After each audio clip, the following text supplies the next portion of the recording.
Hello, everybody. Hello. That's me up here in the corner, Terri Hardin, for this week's AMA on January 15th, 2021. Yay. Do you miss this? Do you miss this over here? Down here? Right here? Today on the Patreon page, Terri's Tribe, I always do that Facebook Live every Monday and Fridays beforehand. And below you are seeing me posing with my dragon at Disneyland Paris. This is Dragon's Lair, Disneyland Paris. And this is the dragon and the show that I created when I was an Imagineer full-time at Disney. Now I am the come here, get away, Imagineer. They bring me when they need me and put me in a box when they don't. So welcome, everybody. Welcome, YouTubers. Welcome, everybody. Here is a picture of my dragon. If you haven't been to Disneyland Paris right now, of course, you can't go. Pandemic, wah. But the reality of it is, the good news is that I can show you some stuff here today. I will say that today I am a little challenged. I'm hoping that if Leo is watching, he can give me some questions via my messenger, because at this point I cannot access my email, and if I did, it would be too small to access anyway. So I don't have questions for today from you if you sent them into Leo, or if Leo decided to do them as well, but you can post them in the comments and I will answer them if you are so inclined. One of the things we're going to talk about today, as I show you the amazing Disneyland Paris and steal a drink from my power shake. Oh, Mondays and Fridays are tough when it comes to eating. But what I was going to say is, let me now cut back to me. Hi. Yeah. So one of the things we're going to talk about is this. I'm sure you've heard that the annual passports are poof, going away, right? So I'd love to hear your comments on that. Wow. I was in shock when I heard it in the news. But then I got to thinking about it, and what else could they do, right? What else could they do? They're really, I have to be full disclosure. I took the pandemic hit my business as far as the, I'm just trying to position myself a little better here. I took a hit as far as my business and the Hitchhiking Ghost. Those of you who have pre-ordered and prepaid for the Illuminating Hitchhiking Ghost, I want you to reach out to me, because I have some information to tell you, which I will not share here just yet. But tune in next week and I will do some sharing, okay? I will do some sharing. Yeah, I'll share with you, okay? If you're interested, I will present that next Friday. I'll do a presentation. So what happened to me is my suppliers came to me and raised the price of the Illumination Ghost. So I got to let you guys know what that price is, what that price shift is. But I gave you an alternative. So alternative, you can have that one, you can have the new ones, or you can have both. Anyway, one thing is for sure, after I've delivered these wonderful illuminating ghosts to you, I'm kind of done with the illumination part. It has kept me up at night. It has exhausted me. And so if your budget allows for you to pay this extra bump that I was forced to ask you about, then do it, because they're going to be super rare. I've also, to help you out with that, reduced the edition of 100 to 50. So if your number is above 50, you're going to have to ask for a different number. However, the Happy Accident Ghosts, and I'll give you this little teaser, will be an edition of 100, so you can keep your number there. So you can either trade it or add it. Many are adding them because they love them both, but there is no pressure. And so I know you're going, what? But messenger me, okay? Because I don't want to use this for that. I want you, if you're one of the people who has paid for the ghosts, hit me up and I'll explain it. I'm actually going to do a video for those of you who couldn't be on a call. I did a Zoom call for anyone who had pre-purchased a ghost last Tuesday, but I know you work. I know you have challenges with this pandemic. Who doesn't? Me hitting too. So I'm going to send a video out to you guys so that you can see what I'm saying. It'll explain it, and then you can write me back in an email, or you can, if you need to talk to me, just let me know, and we'll make it happen.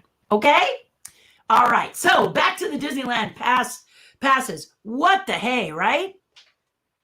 Wow. Hold on. Okay.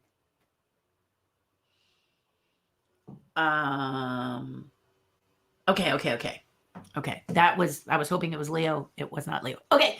So, I'm hoping Leo is okay because, my questions didn't arrive today. And, so I'm on my own. So I don't worry about that. I can do it. I told him I could do it because, he might just be getting tired of, no, I can't put that on him. So the first thing that hit me was this annual, this pass holder thing. I mean, wow. When I first saw it, my heart was very sad because I know Disney before the pandemic, when it was getting fuller and fuller and more crowded, was trying to phase it out, but they knew they'd have a mutiny on their hands, seriously. But then, as fate would have it, the pandemic hit and they had to be closed, and they've been closed for so long. And it's been very challenging, even at Walt Disney World, where they've managed to stay open. It's kind of a mummy open where they're dragging one leg. Many cast members that I know have gotten COVID. So it's not forgive me, drinking my tea and not doing it well today. And so it's not a one size fits all. I'm sure that Walt Disney World, even though they have far more space than Disneyland does, is constantly trying to keep people safe because that's who they are, right? They want to stay open to keep you happy, but they want to keep you safe too. And if Florida is having the challenges that we're having here in Southern California, eek! Yeah, eek! Now, a couple of things we can talk about is the fact that the annual passes are poof, but also that Orange County and Disneyland have created the largest vaccine center in the Toy Story parking lot. So there's a reason to go to downtown Disney if you're over 65. You make your appointment to get your vaccine, and then you pop over and do a little shopping. I mean, it gives you kind of a little bit of Disney spirit if you get to walk over there and you're doing what you need to do to get rid of this pandemic. It's a win-win, isn't it?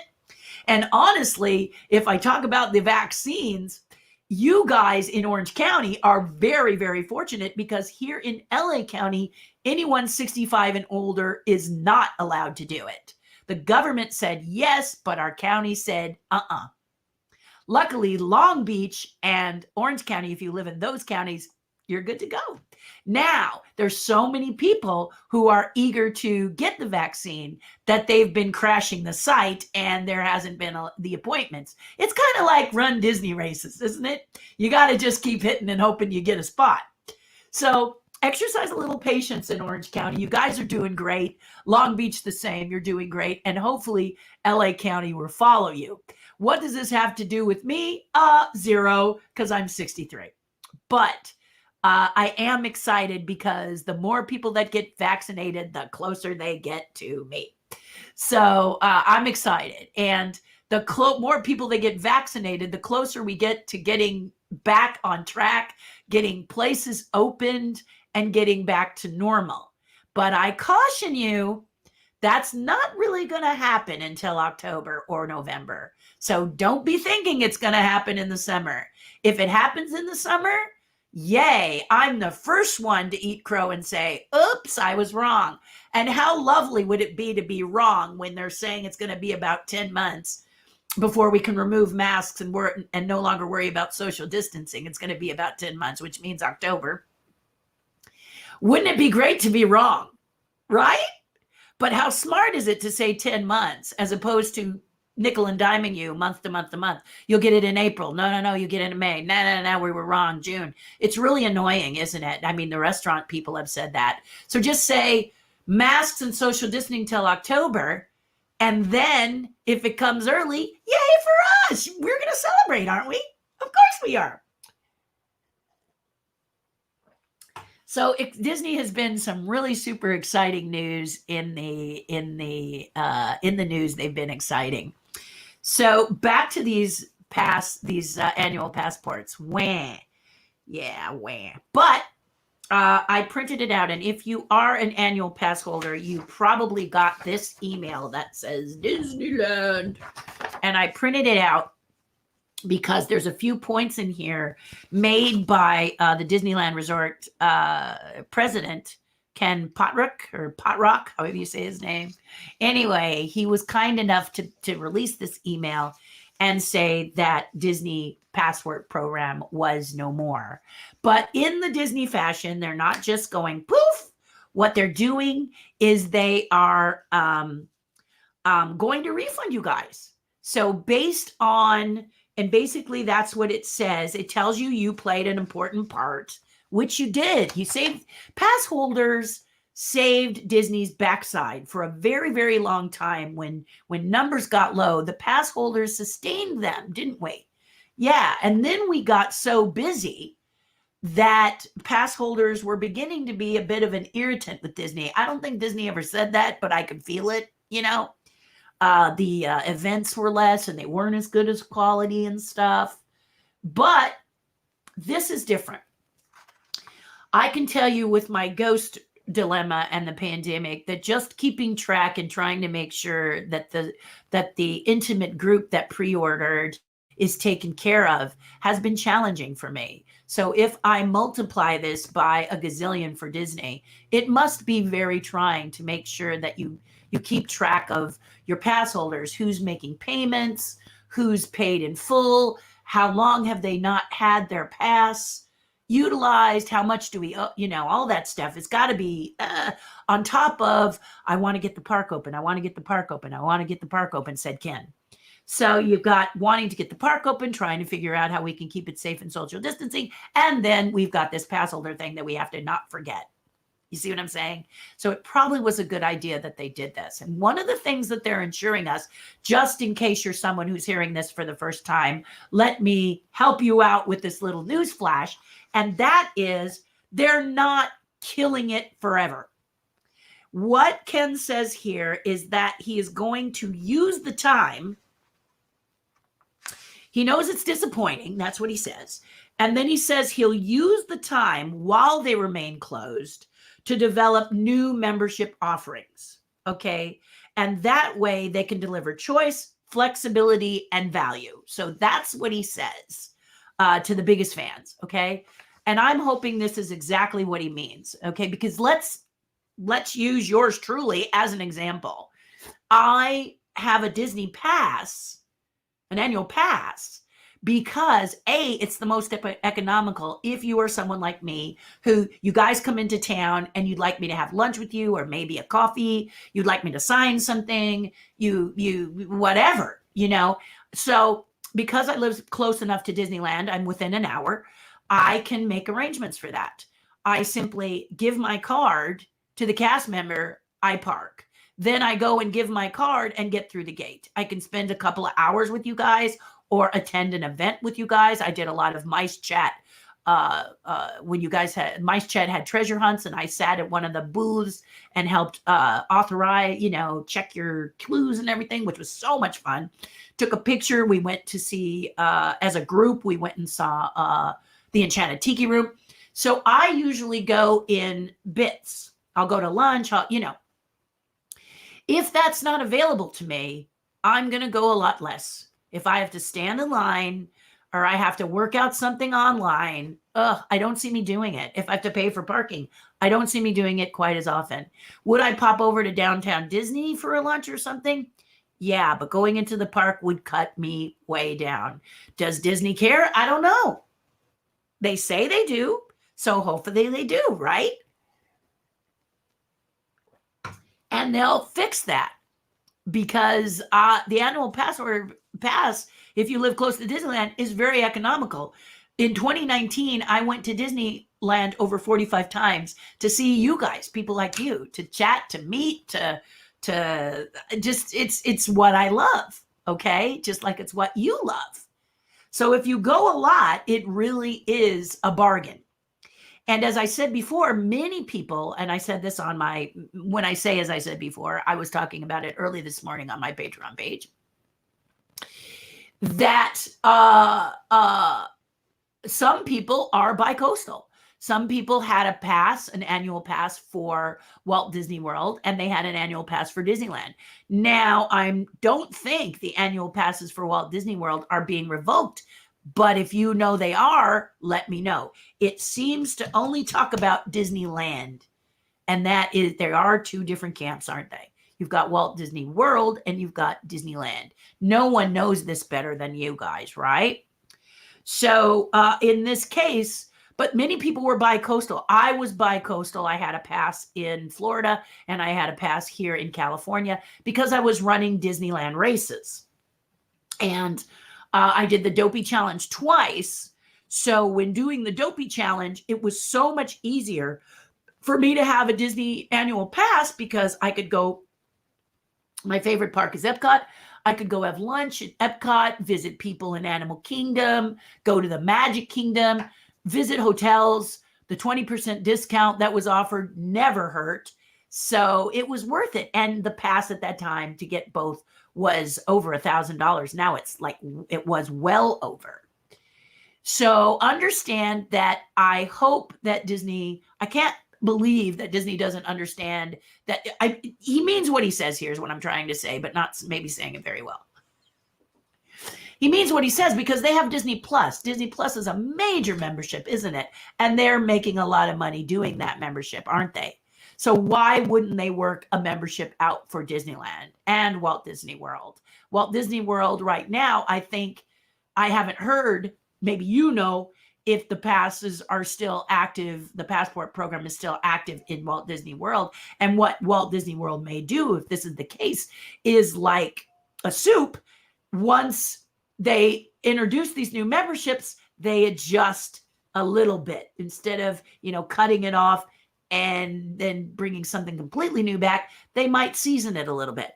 Ooh, Disneyland had a good idea there. Let's add that to our pass, a little more pepper, and then let's spice it up with a better discount, et cetera, right? So let me also say to you another thing, which you might be very interested in hearing. And that is that Disneyland has said that between January 18th and February 25th, they're going to give you something yummy, sort of a gift before we send you off, bonus or something. And what they've said here is if you have a passport, if you had an active annual passport as of March 14th, 2020, there are a few gifts Disney's going to give to you. And I'm going to read because I want to be accurate. But what they're going to do is based on your passport type, you're going to get discounts on merchandise, food, beverages at selected downtown Disney District and Buena Vista Street locations. That sounds kind of cool to me. I don't know if I'll go, but I think that's kind of cool. And that's January through February. So right now, we're still the epicenter for the pandemic. We are leveling off on new cases. They say that, and then they tell us 1 in 3 has got COVID. I don't know how 1 in 5 goes down to 1, and 1 in 3 going to 1 in 5 makes it less. So I'm not really buying into that. But the point is I have to be extra careful. So I don't know if I'll be exercising some of these discounts, but you guys might. And so let me tell you about them, because a lot of you have gone to downtown Disney and done shopping and told me shared with me your wonderful things. So let me just tell you what they're going to do for you between January 18th through February 25th, 2021. You're going to get 30% off. Wow, that sounds pretty cool. On select merchandise at selected locations, downtown Disney and Buena Vista Street, okay? And that's Monday through Thursday. So they're not going to give you that 30% discount Friday, Saturday, and Sunday, probably because that's a busy time for them. But they are going to do it Monday through Thursday. So what you can do is, as I mentioned, Orange County is now Disney has got a vaccine center the Toy Story parking lot. So if you can get an appointment Monday through Thursday, if you're over 65 and you can get an appointment to get your vaccine, you can swing over and use that 30%, couldn't you? Just walk right over or pop over or whatever. It's kind of exciting, actually. Wish I lived in Orange County. Because I can't get the vaccine in Orange County. I have to be an Orange County resident. You see how that works? And in LA County, they're not allowing people 65 and over to get it yet. They have not opened up that tier, which is a bit of a drag because I hear they're throwing away vaccines. I hope that's not true.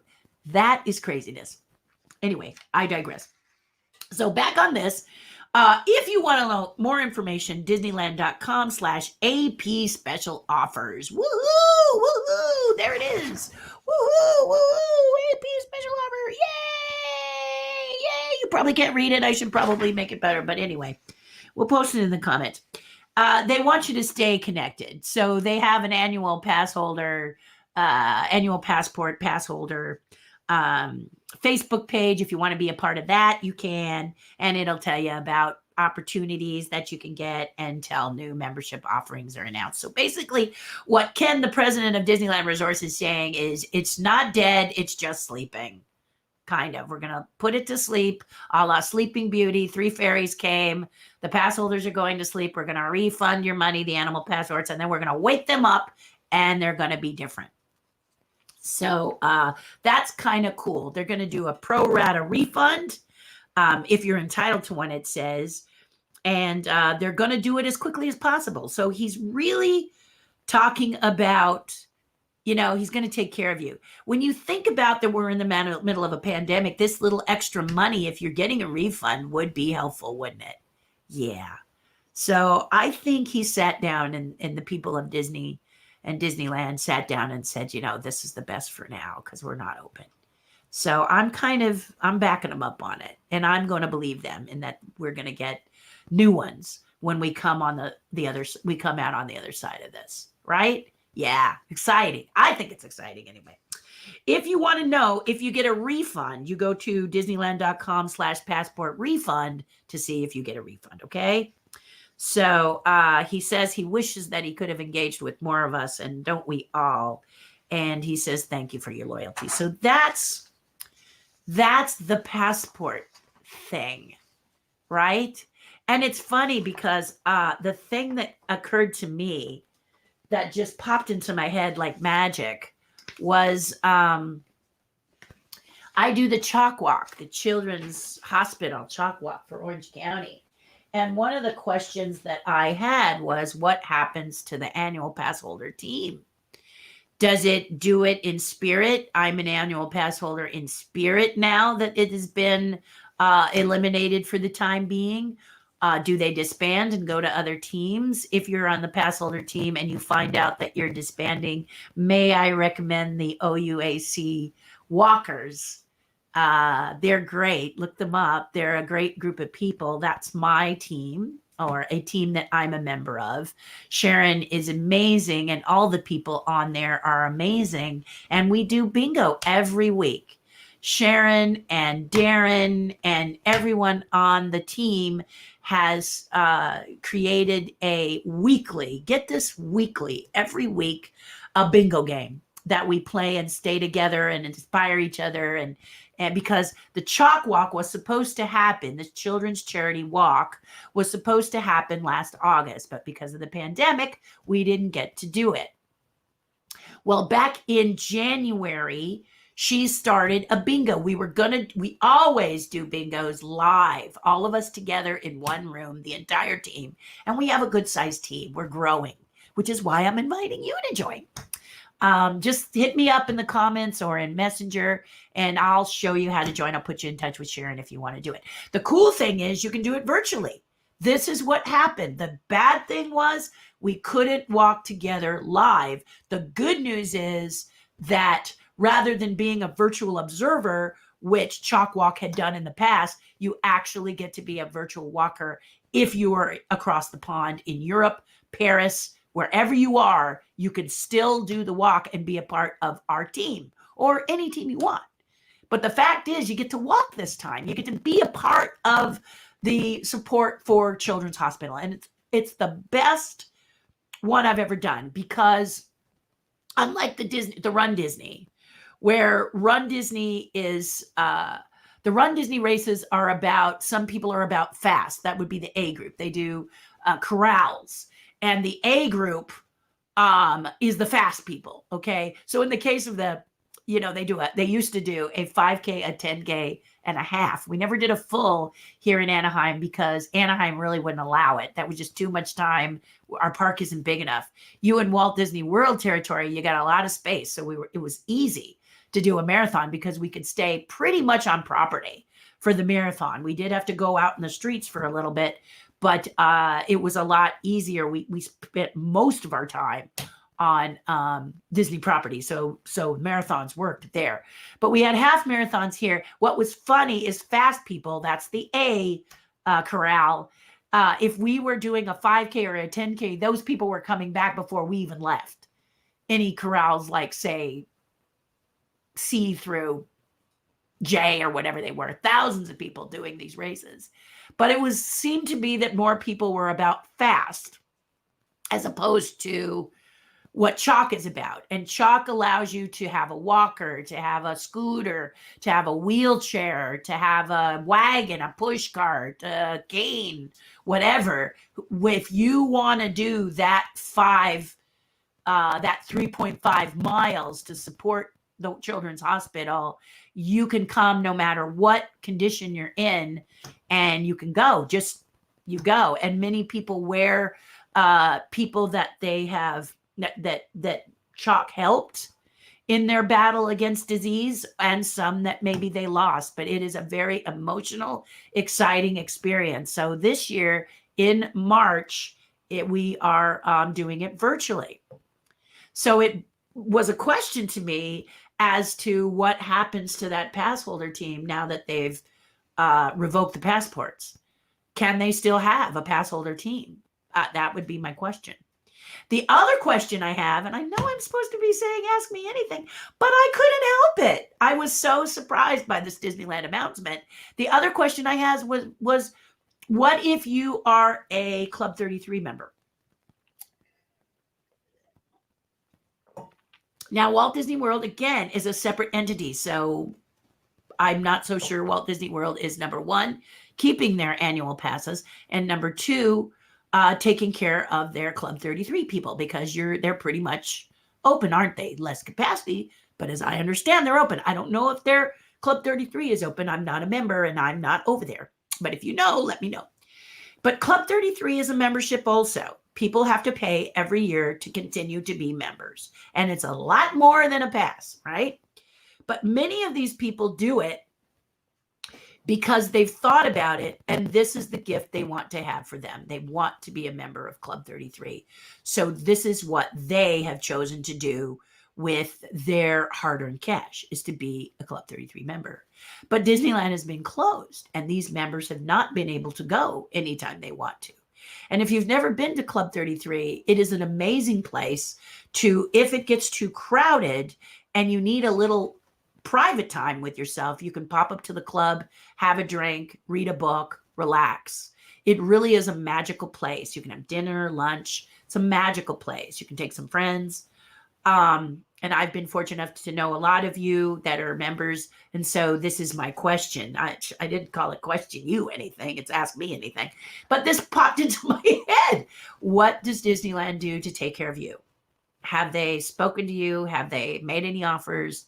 I can't imagine that they're going to do this, that the memberships for Club 33 are going to go the way by way of the the annual passes. That doesn't make sense to me.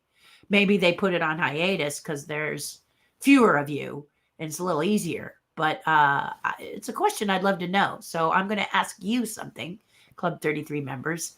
How you doing, and how are they taking care of you? I would really love to know. And you don't have to say it here if you don't want to. Just message me, and I'm going to call a couple of you and ask the question directly. So because I'm curious. And then if I'm allowed to share a couple of points that you give me, you let me know. But if not, I'll keep it to myself. Okay. Full disclosure. Right? Right. Because honestly, I'm just checking. All right. Okay. Yes, the situation is a big question. Yeah, is a big question. Okay. So, one of the questions you might want to ask me is, and this is to take this off, dear Leo, today, and put it on me, because when I do live events and speak to schools and many of your Disney clubs, sometimes people don't have questions. They do have questions like, how do I become an Imagineer? That's a big one. I want to be an Imagineer. How would I do it? And if that's your question, ask it. But what happens is, in schools mostly, people are shy about asking that first question. I get it sometimes in your clubs, but not as much. You Disney folks have a lot of questions. So, but I'll start with a weird question.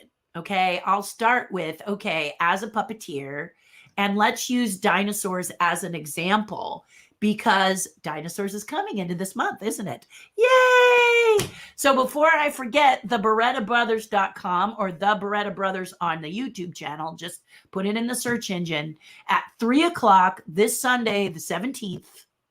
Beep, beep, beep, beep. This is so if you scroll through later and you want to try and find out where I talk about dinosaurs, I'll do my hands flashing so that you know to stop there if you're scrolling through it fast. Aren't I generous? Anyway, the Beretta Brothers, if you went and saw the dinosaur announcement that we did, where everybody came together to celebrate the anniversary, well, Disney Plus saw it and really liked what they saw. They thought that the Beretta Brothers did a fantastic job. And if you saw that Zoom call, or that, I think it was Zoom or StreamYard. Anyway, it was fabulous, right? It was fabulous. So now what Disney has asked the Beretta Brothers to do is to host little countdowns up to the launch of dinosaurs on Disney Plus.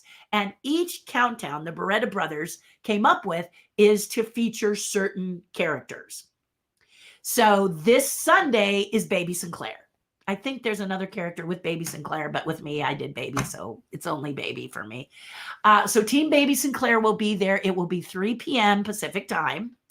So go over there. I don't have the information yet. I actually came in to the email that Bill sent a little bit late, because I was putting out fires with my own business. So I'm glad I caught it, because I had missed the first one, which was last Sunday. Now I'm sure I can go back and see it because it's YouTube, so you get to watch it. So I will. And you can too. But this Sunday, the 17th, is Baby Sinclair, dinosaurs, the BerettaBrothers.com, the Beretta Brothers on YouTube. Just look it up and see. It's 3:00 this Sunday. And that'll be fun. And then next week, there's more characters. It happens every Sunday. And then in the final week, they're going to do the ensemble cast, which I was also a part of. So Bill has asked me to reserve that date as well, to be on that again. So you'll get to see me twice if you want. But head over there, and I will, as soon as I can. Tomorrow, I'm doing a test. So I'll ask Bill if he'll send me a card, and I can promote it, so you guys can just click on that and get right to where you need to go. Okay. Isn't that exciting? Yeah, it's pretty exciting. Yes, it's pretty exciting. So that's why I thought it might be nice to, and I'm getting out of this program, and I'm just taking a look. I'm going to share with you a few shots from dinosaurs. Thought you might be interested. Don't know if you are, but I'm going to show it to you anyway. What was that, right? What was that? Oh my goodness. Okay. So dinosaurs, I did Baby Sinclair, and oops, that's not where I wanted to go. That's not where I wanted to go either. Here's where I wanted to go. Here I am as Baby's arms. I was not the voice. I was not the head or the eyes. The eyes were John Kennedy. The voice and lead puppeteer was Kevin Clash, for those of you who didn't know. And the question is this: Terry, while doing dinosaurs, and I did it for 4 seasons. What was the most disgusting, and it's not necessarily, but Dinosaurs answers this. What was the most disgusting situation you had when you were puppeteering? Okay, because many of you know, as a puppeteer, you're under things. You're in couches instead of on top of couches. You're in a trunk instead of in the back seat. In the case of the Foster Farms chickens I am laying on the floorboard with my head on the bump where the universal joint goes in the car. So basically, the most disgusting situation I had was on Dinosaurs, the show, not doing baby, doing the ensemble that I told you. And here is another shot of me. You'll notice, well, it didn't shift. That's interesting. All right, let's go back to me here and let me see if it will shift. Waiting to see if it wants to shift. If not, I'll just do it this way. Very strange. You know, I've been having a little trouble with camera 4. But anyway, we'll stick on this one then. If it wants to stay on this one, it's kind of strange that it wants to do that. It's so strange. Oh, well, we'll stay here for a minute and then we'll do it. You know, we'll see if the picture will change for me. Let me unplug and plug again. Maybe that will do it. When in doubt, plug and unplug. There we go. That did it. So here's another shot. See, sometimes plugging and unplugging works. Here's another shot of me. You'll notice that on my head, I have a stocking cap. I called that my anti-hair device because back then I didn't have dreadlocks and they didn't hang down like this. My hair went up like this in a big fluff, like a lion's mane. And so I needed something to keep when I'm down underneath or behind doing baby's arms behind the chair, which is what usually happens. There you are. You see that one. There I am behind the chair. So the blanket goes over my head, but I still need something to keep my hair in the down position, you know? So as a result, and I'm talking to Bill Beretta. He's in the plaid and he has his head off. He's Earl Sinclair. But we did the opening to Dinosaurs. While you look at this, I'll tell you the story. We did the opening to Dinosaurs, and the director of that, and I can't remember who it was, thought it would be more lush to make the dirt instead of dirt. I did a character. If you know the opening to Dinosaurs and you don't, you'll see it. Watch it. The little characters see a shadow of something and they hide. Well, I was part of those little characters hiding. And that dirt is where we were hiding, in or under. And this director thought it would be great, more luscious, more colors, if that was fertilizer. Yeah, true story, fertilizer. So I laid in fertilizer for hours to do this shot, and it was absolutely disgusting. In fact, when I got up to take a break and went over to the table to get something to drink or eat, you could smell me 10 feet away before I ever got close because it just got all over. So that was the most disgusting shot that I had. And I wish I had a picture for you, but you'll see it at the beginning of Dinosaurs when it comes to Disney Plus. Keep an eye on that front part of the show and understand that dirt that we're hiding in is fertilizer, and that definitely was not fun. It was a big ew, and it's probably something I will talk about on the Ensemble Beretta Brothers program, but you guys get a little preview of it first. Also, if you've been watching Disney Plus, the next question that I think you might ask if you had the chance is, Terry, we understand you're a Screen Actors Guild member known as SAG. How did you get your SAG card? Now, if you've watched Disney Plus, there's certain areas where they've interviewed actors. Also on TCM, on Channel 5, sometimes they'll open with, how'd you get your SAG card? Many actors will tell you. In fact, I watched a Q&A where that's the first question she asked, how'd you get your SAG card, to various people? And they said, well, I did a small part in a film, and I played a street vendor, or I got a walk on and set a line, or I was an extra for, but this is me, right? This is me. So how did Terri Hardin get her SAG card? Oh boy, are you ready?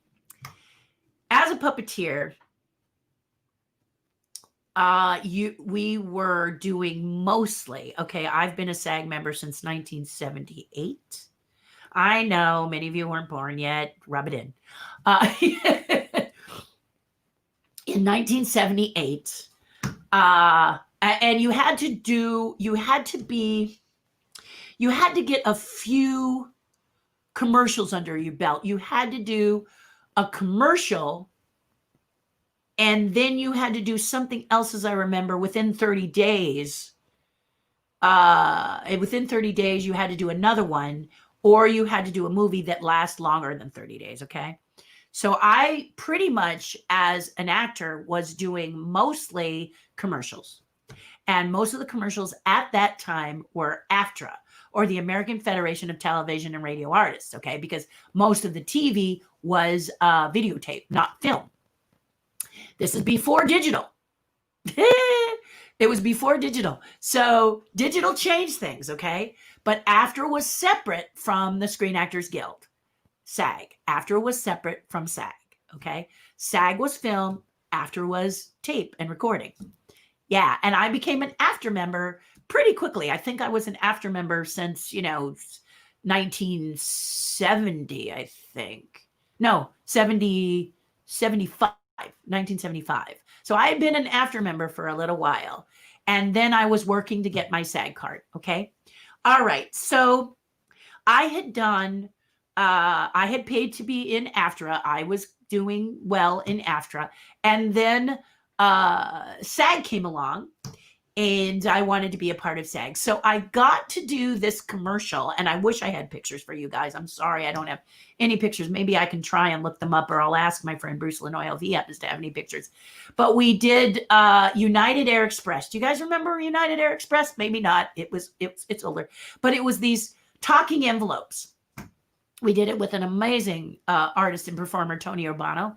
He headed it up, as I recall. And we were these talking envelopes. So it was a mail room with a male attendant, male person, who was with the United Air Express delivery system. And these little envelopes would say, United, and their eyes would open up. So they looked like envelopes. And then at one point during the commercial, they all woke up and said, United. Okay. Well, as many commercials happen with puppeteers, they wanted to limit how many puppeteers they'd have on this commercial. And they ended up having us do 2. So usually what happens is there's a string, you're doing the envelope, you're saying, pull the string, eyes open up, United, but they didn't want to have a puppeteer per envelope. So they had us do them both on each hand. And this is a true story, guys. Listen right now. They laced thread in my teeth so that I could yank with my head to open the eyes. And then I said, United. So yank, United, yank, United. Now, here's the situation. When I came on set to do this commercial, I thought it was an AFTRA commercial. And when I walked in, I was very, very sick.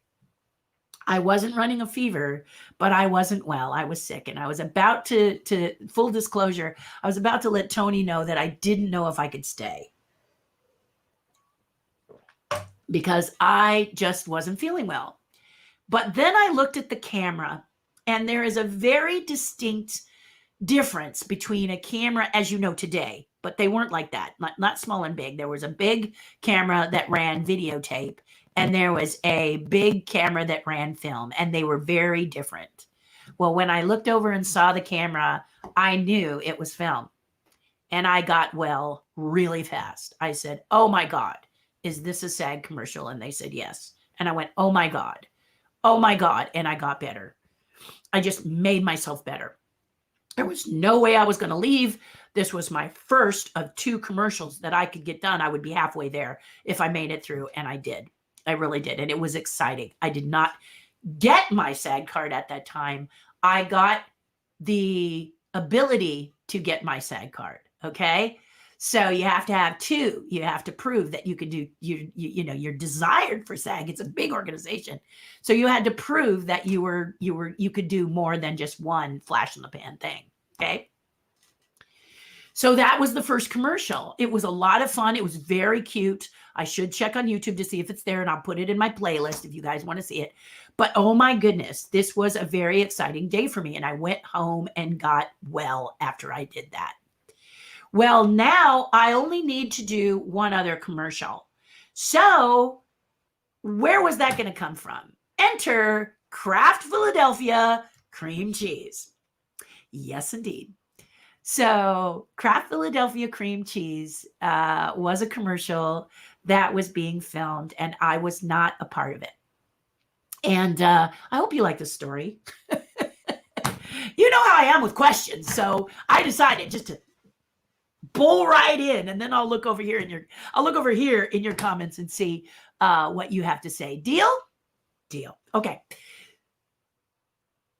So I'm at home. It's pouring rain when I get a call from my dear friend Tony Urbano, and Tony says, Terry, you need to get down here to Hollywood. They are saying they don't like the voice we've got for a talking Jello mold. Can you come and audition for the voice? Well, it's pouring rain. At the time, the only vehicle that my husband and I owned was a motorcycle. Are you getting this picture? The one time California is really raining, and the only thing we have is a motorcycle. Yeah, well, okay. But what do? And he said, it's SAG.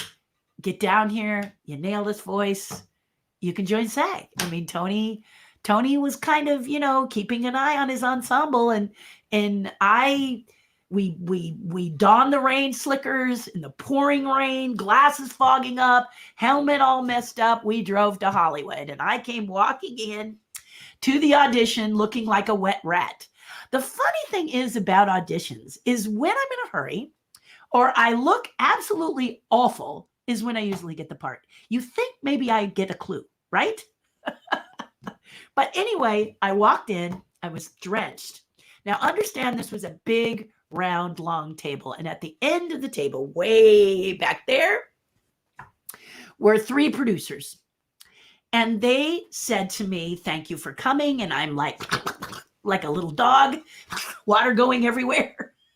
Probably the reason they kept the table way back there. And they said, okay, we want to hear what you have to say. The line is, isn't it silly not to use Philly? I should actually try and find this commercial too. I should try and find the United Air Express. I'm just going to write that down.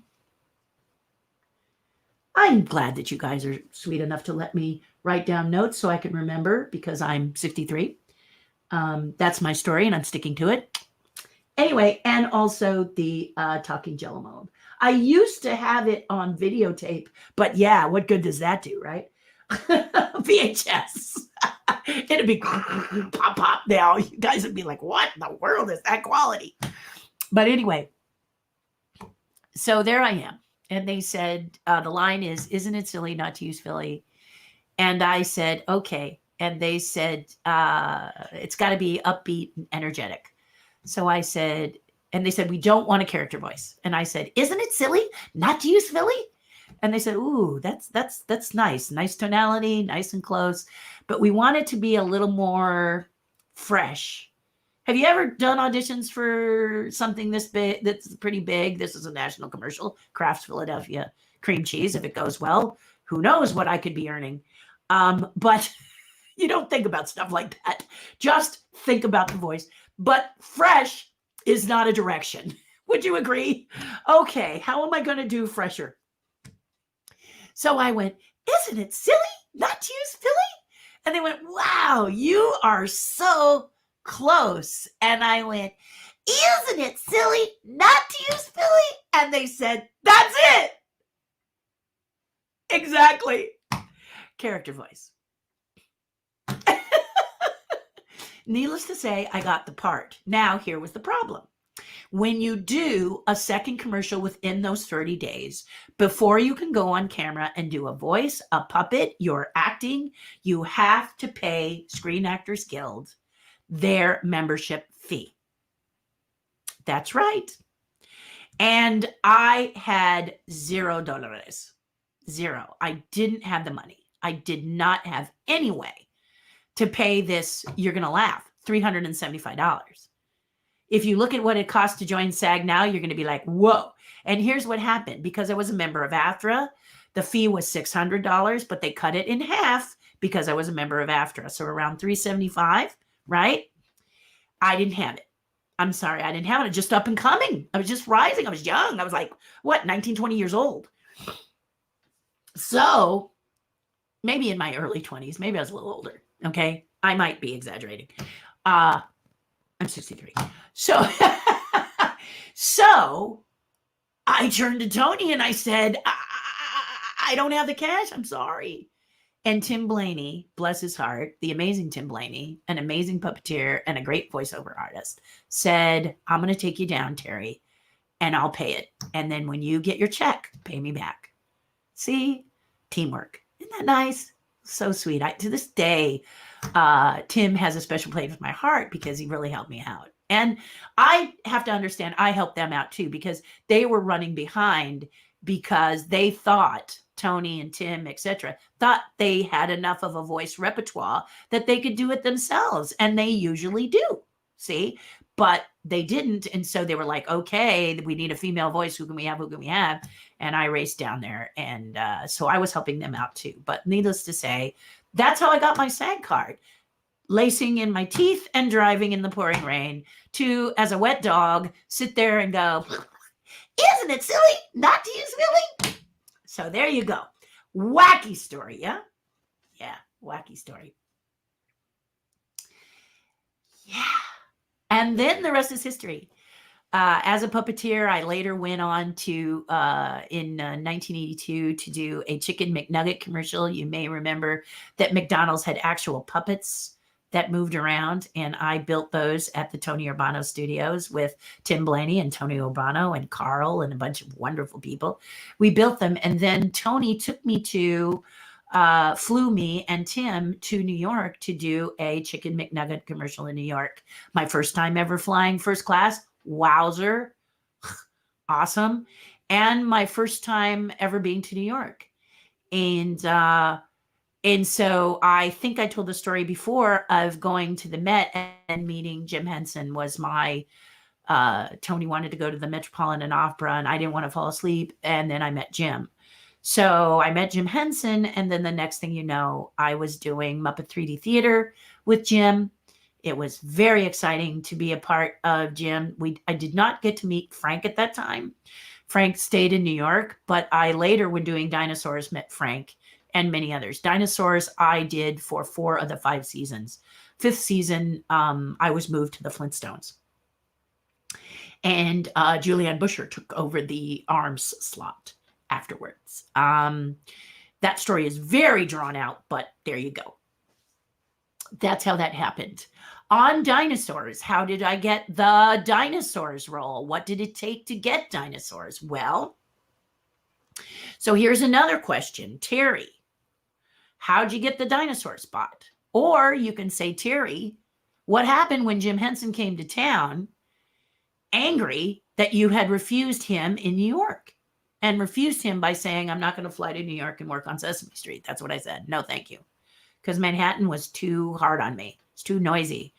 It was the city that never sleeps. It must be so interesting to live in Manhattan with a lockdown. You know what I mean? That's got to be weird because it was never asleep and I couldn't handle it. Just something I needed to know about me, right? So I said to Jim, I can't give you my best performance, so I'm not going to do it. And then he came to do Muppet 3D Theater, and he told me that if I wasn't good, he was really going to make a laughingstock out of me. He was going to get me back because nobody says no to Jim Henson. And I know you think it's crazy to say no to Jim Henson, but it is what it is, right? Later on, he came and I did a really good audition. And if you want to know about that audition, maybe you ask me in the comments the next time, because I'll probably keep this a little bit short today. And we became really good friends, and we were designing a show together. And then he passed away. Well, when Jim passed away, I had no idea if Henson's was going to even know who I was, care who I was, or pursue me any further. I was not going to be that arrogant as to think that they were gonna, I didn't know. But Brian Henson surprised me. Apparently, Jim had talked to him about me, and he invited me to audition for Dinosaurs. That's where I met all of the wonderful people from Teenage Mutant Ninja Turtles, like Misha Sisti and Leif Tilden, among others. All of them, amazing. That's where I met Bill Beretta, who was a good friend of Brian's. And Brian's mother, Jane, said, I don't think you should be hiring your friends. And Brian said, I hired Bill because Bill is talented, not because Bill is my friend. And if you've watched Bill Beretta perform, he's amazing. So good for you, Brian, for sticking by your decision, because Bill, there is no better Earl Sinclair than Bill Beretta. There's no one that can do it better. And he's gone on to do, great characters like Pepe. If you're a fan of Pepe, that's Bill. Bill has done some great work, and he's very impressive. So good for you, Brian, for sticking up for your friend that you knew was good at what he did. Yay for you. And that's one of the things that's lovely. Like Imagineering, Dinosaur cast was lovely. And I loved being a part of it. I wanted to be a part of it more than anything. And I don't want to tell you too much now, because probably on Beretta Brothers, they're going to ask me. I don't know how much they're going to ask me, because I'm armed, People may want to ask Kevin all the questions. And the thing is about Kevin Clash is that he did the head. But let me tell you something. If John Kennedy decided not to work the eyes, or I decided not to work the arms, Kevin could have acted his behind off and still not been good. It is a team character. All three of us had to be performing to make Baby what he is on Dinosaurs. Period. End of story.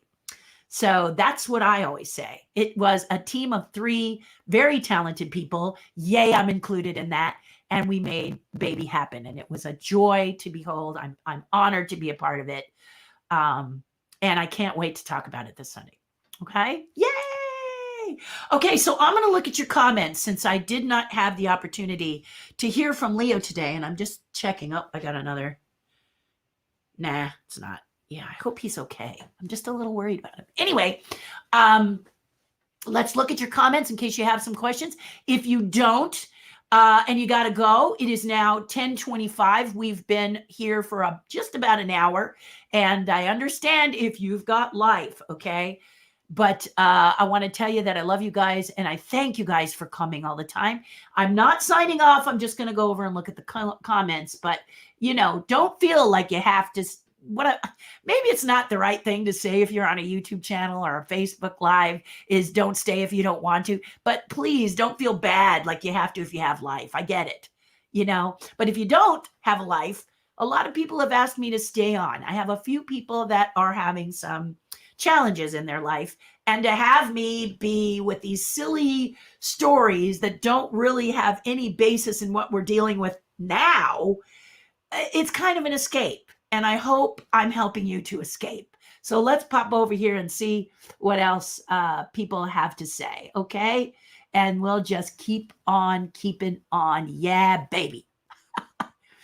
There she is, Angie Floyd. Angie is one of the people that says that she looks forward to the Friday and the Monday YouTube broadcasts, because it makes her feel happy.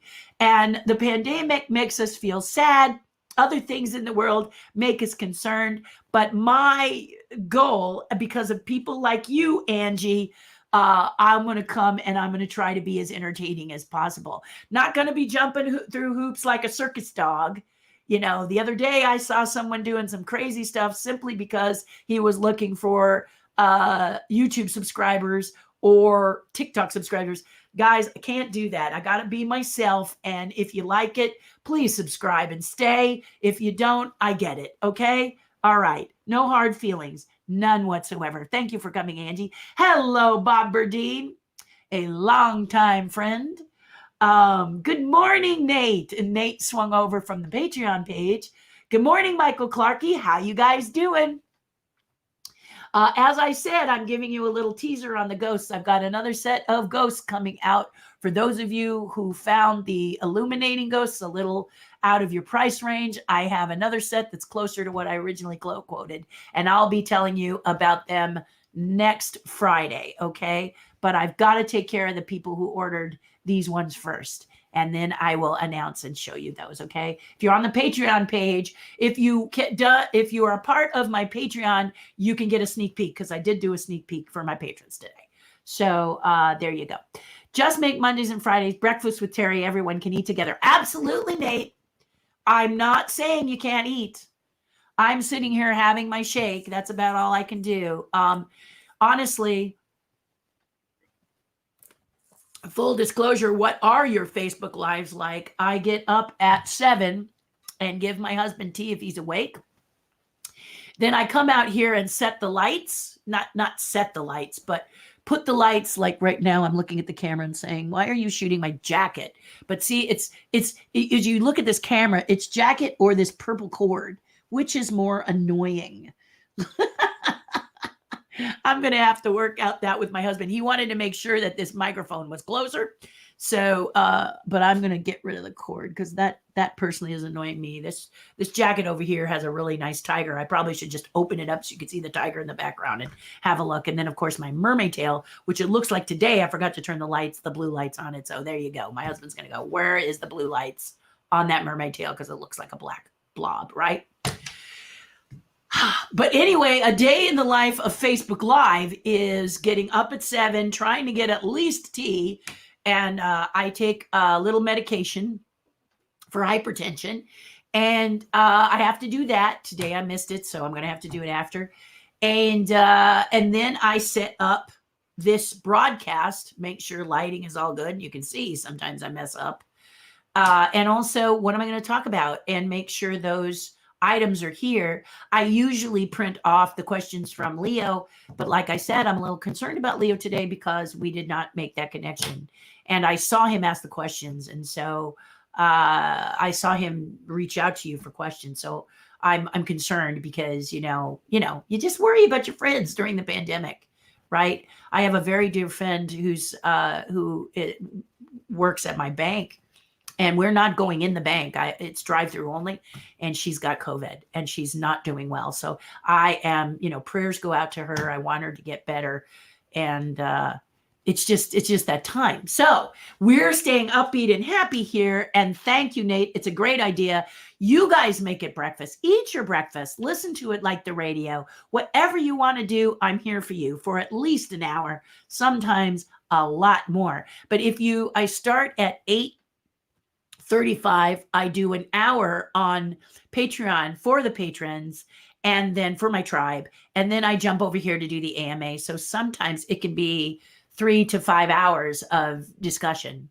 I try to keep it to 2, but if I add, like if we did 2 hours here, it would be 3 hours. You follow me? So yeah, my husband says you sure can talk, and he's absolutely right.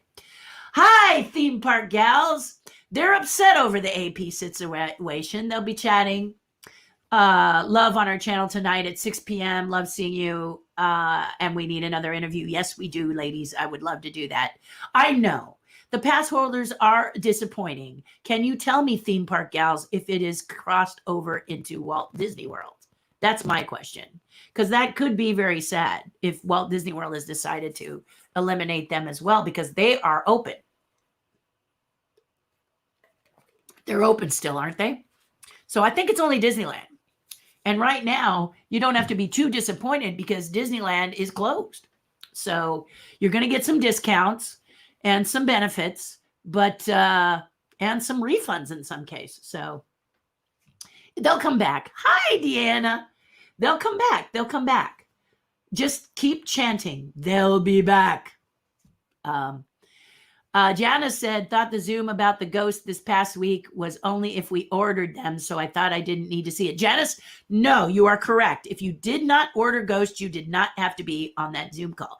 However, If you're someone who originally wanted ghosts because I quoted a price of $750 in there, you remember, I've got a new set that came out, rose above the ashes.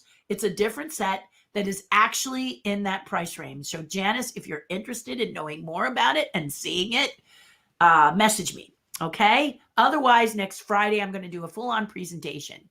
And if you're interested in seeing it, I'm creating a video after this, and I'm going to send it to all of the people who I pre-sold to.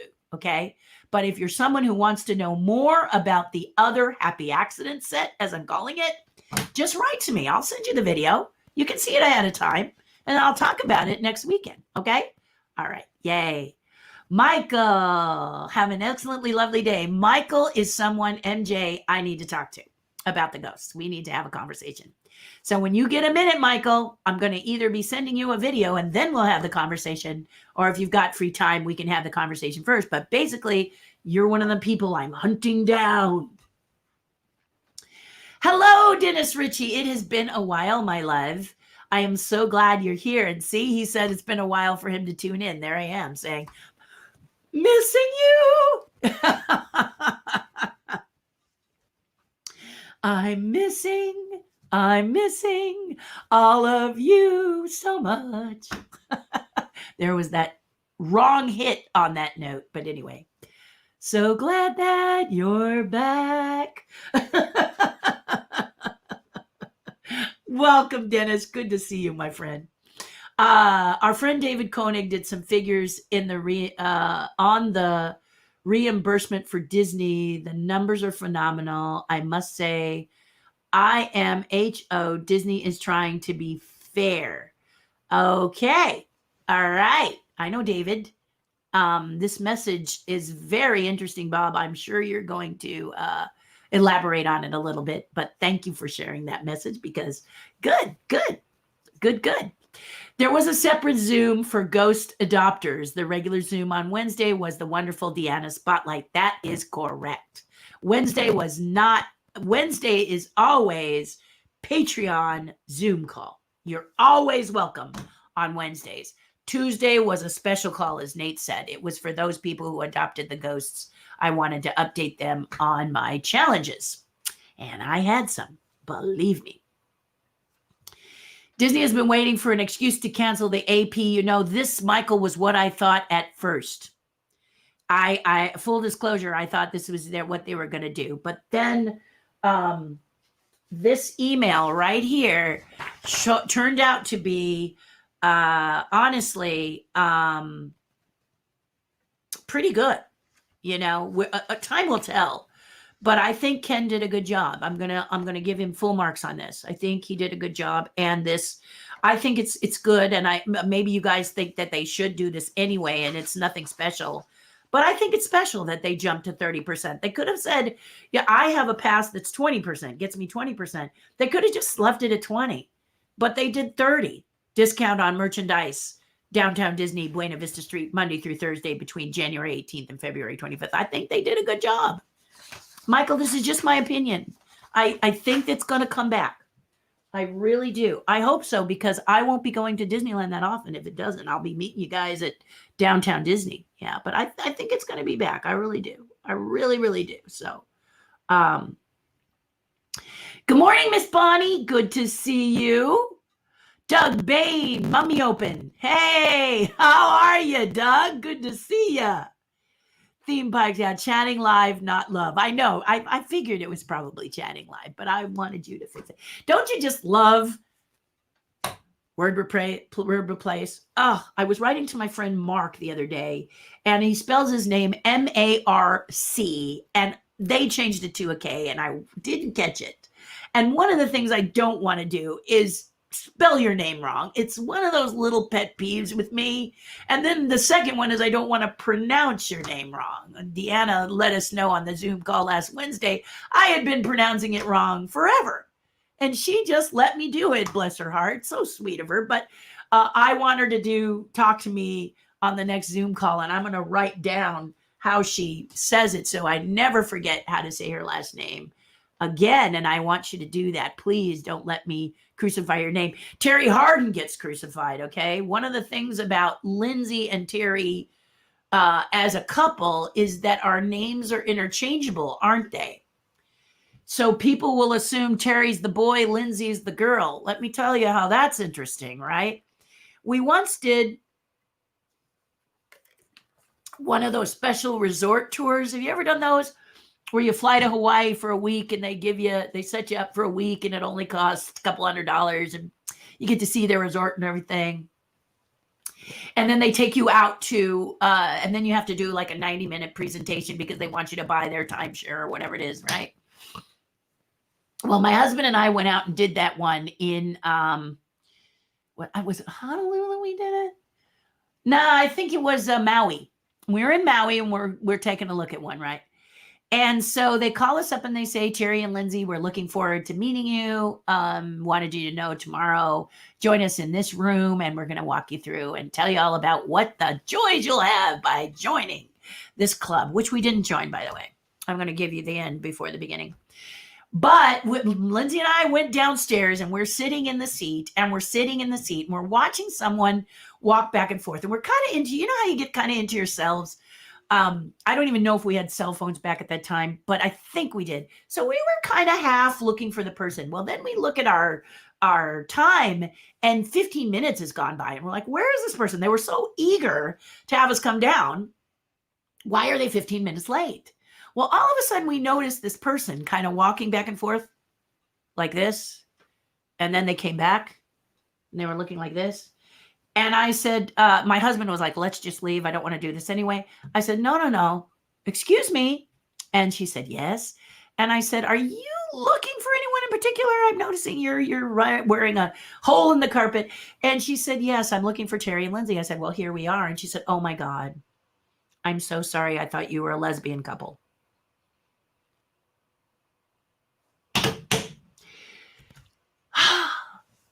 Ask. How about you say? Because we all had a good laugh about that because Lindsay says he's been a lesbian all his life. He loves women. But it's like, really? Another time we went down to get massages and they didn't ask. And there was a woman and a man. And the man had my name and the woman had Lindsay's name. And I said, let's see if they own up to their mistake and say, oh, we're terribly sorry. We got your names mixed up. No.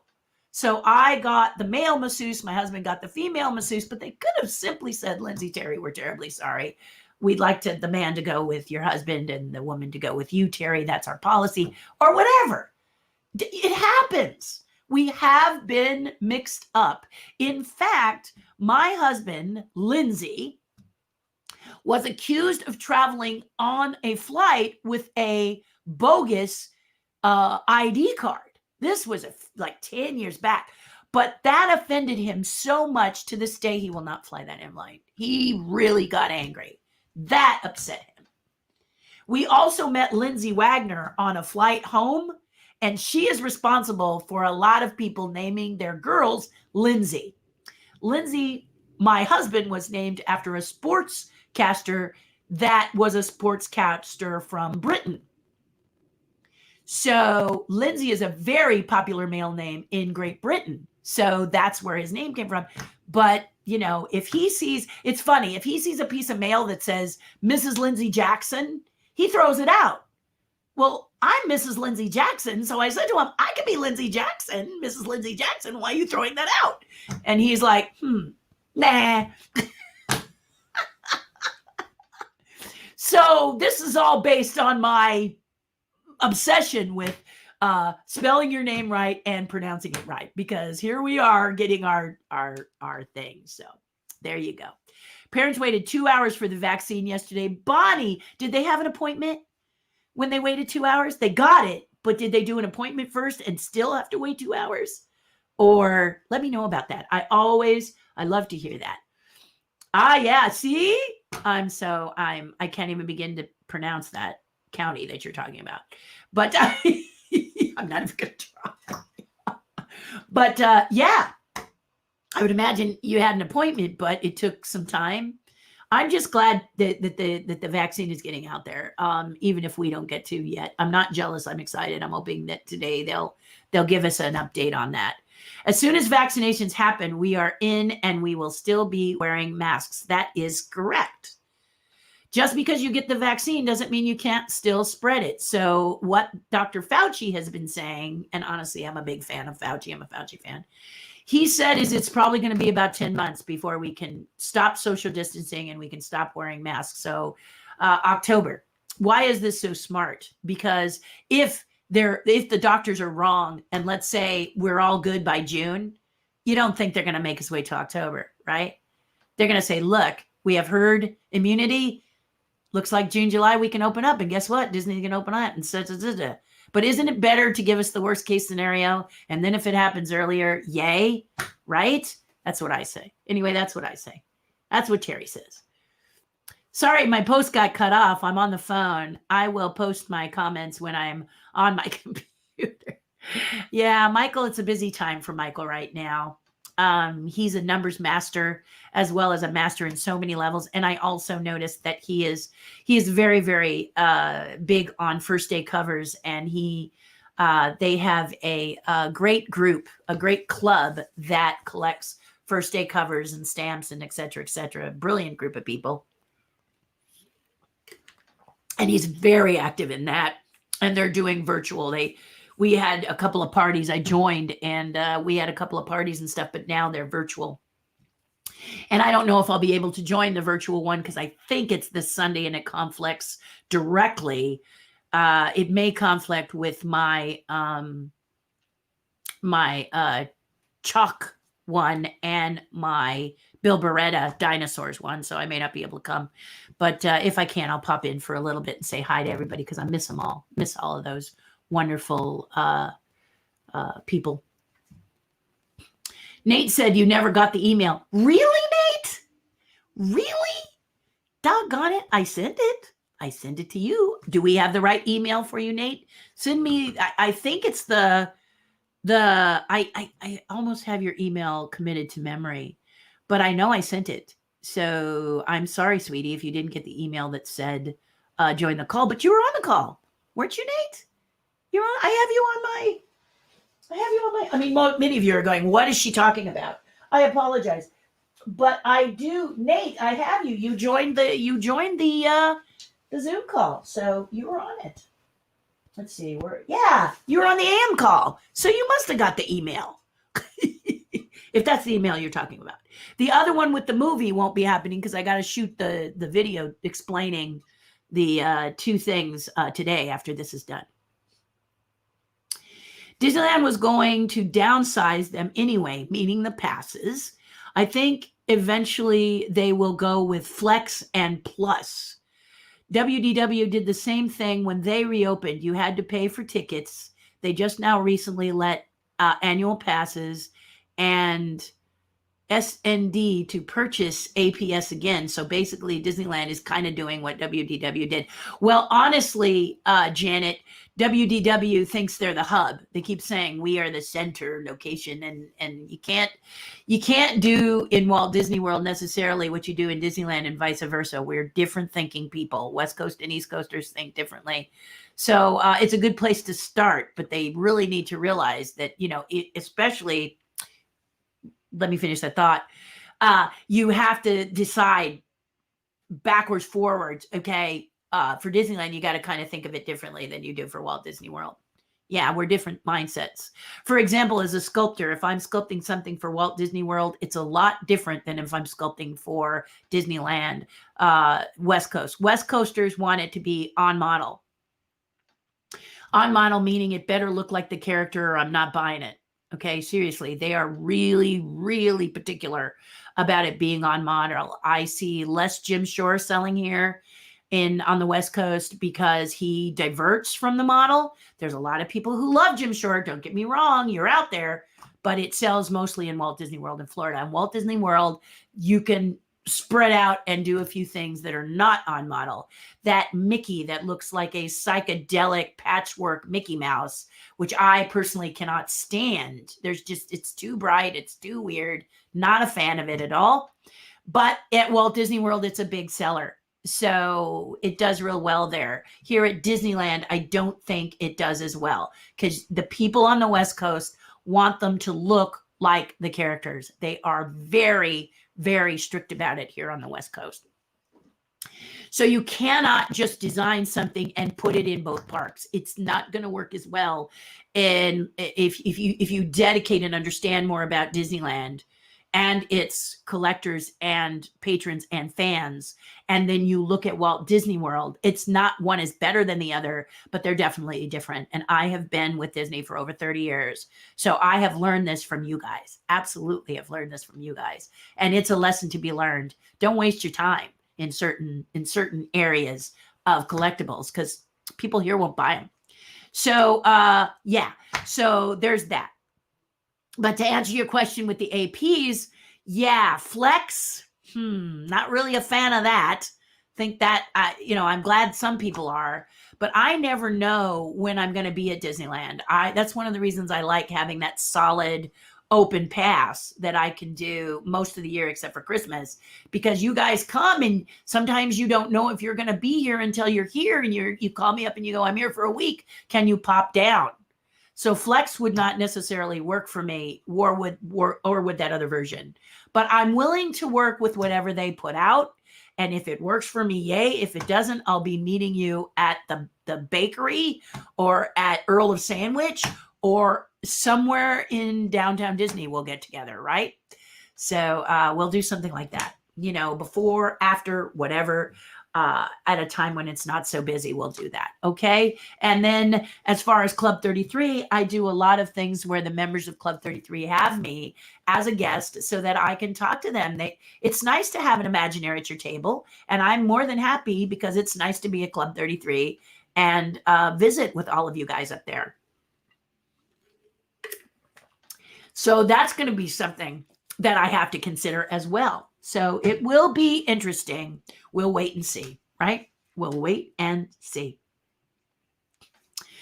WDW is discontinuing the Magical Express in 2022. That was one of the benefits of staying on Disney property. What is your opinion? Can you tell me a little more about the Magical Express? I never did it. Well, now come on. I'm an Imagineer, and so it's a little different for me. Okay. Also, because I'm an Imagineer, I'm going to say this. How can I say this? My interests are so different. Like, my friend Johnny Johnson took me to Animal Kingdom, and I wanted to ride Pandora. This is last January in 2020, before we were told about the pandemic. The pandemic took hold. I was in January. I was visiting a very dear friend of mine, delivering some sculptures that she had purchased. They were so valuable that I wanted to hand deliver them. I did not want to take a chance to ship them. So I was visiting her, and I always stay with my friend John. It's just such a joy to stay with John. He is just a wealth of information. He's a beautiful person, and I just love it. He's also a cast member for both Universal Studios and Disney. And for the first time, I asked him if he would do me a favor and help me to get in to see Pandora. I had not seen Pandora. We still had to wait over an hour to do it, but it was well worth it. I loved it. I don't know that I'm going to ride it again. I just wanted to experience it one time. Maybe if the lines were empty, and many of you have said that now that you're at Walt Disney World, the lines are shorter, maybe. But, honestly, I don't go, and this is going to sound weird, but I don't go to Florida to see the parks. I go to see you guys. If you guys want to go to the park, I love enjoying it with you guys. But for the most part, that's not why I go. I love to sit with John. There is a place in Florida that's a big ice cream cone. The stand is an ice cream cone. And I love going with John to sit and have an ice cream cone at the ice cream cone store in Florida. I also have another friend of mine. She works at Gatorland. Do you guys know what Gatorland is? I love Gatorland. Gatorland was the first amusement park Florida ever opened, and it is so 1950s, it's gators and guys in overalls wrestling gators or doing things with gators and snakes and all kinds of cool stuff. It's it's like going back in time, and I love it. But there are a lot of things in Florida that have nothing to do with Disney that I really want to be a part of, and I really enjoy. So I go to see you mostly. See people that are there in Florida that I don't usually get to see. We sit around, we have a meal. One of my favorite things is to get together with a few friends and go to TGI Fridays, which is right there at the Trade Winds connection, because there's a couple of servers there that I absolutely love at TGI Fridays. I'm not a TGI Fridays fan. I'm that TGI Fridays fan, and I'm there with a couple of my friends and a few friends, and I love it. And then John and I go to Applebee's. Isn't it Applebee's, John? Anyway, you get the picture. You get the picture. Yeah. So Walt Disney World, I love Epcot, crazy about Epcot. Animal Kingdom, John took me to the restaurant. This is what I was going with this. Yak and Yeti. Oh my God. I am obsessed with Yak and Yeti. Honestly, I would get a pass just to be able to go to Yak and Yeti whenever I wanted to. I love Yak and Yeti. Oh my God. What an amazing, the food is fabulous, fresh, fantastic. The drinks are delightful. They make I love sour. So they made me this amazing sour drink. And oh my God, just really, really love Yak and Yeti. That's what it's called, right? See, I got it right. I got it right finally. I love this restaurant. Oh, you remember that dog who ate something? And then he'd float? Well, that's me with Yak and Yeti. I float. I love that restaurant. I love that restaurant. Yeah. So there you go. There you go. I love to look at Animal Kingdom. I'd love to see the Tree of Life because I wish I had sculpted it. I would love to do a collectible of it, but that would be a lot of work and pricey. But I would love to do that. So now you're getting my vibe there. I live too far away to ever get an annual pass. Exactly. And also, you know, if you're only going to see it, like my husband only goes to see Disney stuff once a year, if I'm lucky. Okay. And forgive me, I just needed to blow my nose, and I didn't want to, do something like it on my sleeve like a kid, but he only goes once a year, so he doesn't have a pass. We usually just buy a ticket for him because he's going to go once a year. It doesn't make sense, does it? But me, 45 times, parking alone, saving and parking alone, that was the best deal ever. Yeah. So I get it, Deanna. Absolutely. Chuck! Hey! Chuck says annual pass will become an expensive membership. You think so, Chuck? I don't know. I'm looking forward to it. He says there's probably going to be a tier system again, but we'll have to wait and see, won't we? I never thought it was an expensive endeavor, to be honest with you, Chuck. I went so many times. For example, there was a time that I went in 2019 several times to visit my friends who are known as the Porch Sitters Club. That's where they hang out. That's where they are. And I met this great group of people who sit on the porch on Main Street and watch the people go by. And they were a lot of fun. They're a lot of fun. And my friend Tex comes from Texas and visits me often and will shoot me an email or call me real quick and say, I'm at Disneyland. Do you have a minute to come and see me? And if I'm not busy, I will. He usually gives me a few days, and then I shoot down to see him too. So this is why it works for me. Okay. I live close, as does Chuck live close, but I have all of you. And if I can come and see you when you're in California, Nate Singleton, for example, he told me they're going to try and get out here, and I would love to see them when they come out here. So a pass just makes my life easier. So I like it. I like the annual passes, and I hope that they will bring them back and not kill them. Last live, you mentioned working on Flintstones. What characters did you do? Well, let's take a look. A moment while I pull up some pictures so you have some eye candy as well as listening to my story, okay? Okay, here we go. Here we go. Let me see how far I can flip through. About 6 pictures. Okay, here we go. So here's one of the things, Michael Clarkey, I did on the Flintstones. Yes, that is my backside right there. Next to that dinosaur head, that is me from the back. You'll notice I do not have dreadlocks at this time. It is just trying to control my hair in any way possible, as I've got my father's nappiness to my hair, but I have some straight from my mother. So some straight from the white, some the nappiness, and people say don't say nappy, but I'm going to say it. I was raised with it. That's what we said. I have my dad's hair for the most part, but it hangs out straight. And after this, I'll show you what my hair looked like as an Imagineer. But this is after straightening it so it stays down and out of my face. So what am I doing here? I'm at what's called the Big One system, and I am doing eyes and expressions for the dinosaur, that the Bronto crane that John Goodman rides as Fred Flintstones in the first film. And there are 9 puppeteers underneath the back. You can see that at the top of your screen. That's the back. So we were just a neck and a back and 9 puppeteers inside to make the neck all work. At this time, we were shooting the Flintstones. Computer generation, or CG, was in its infancy.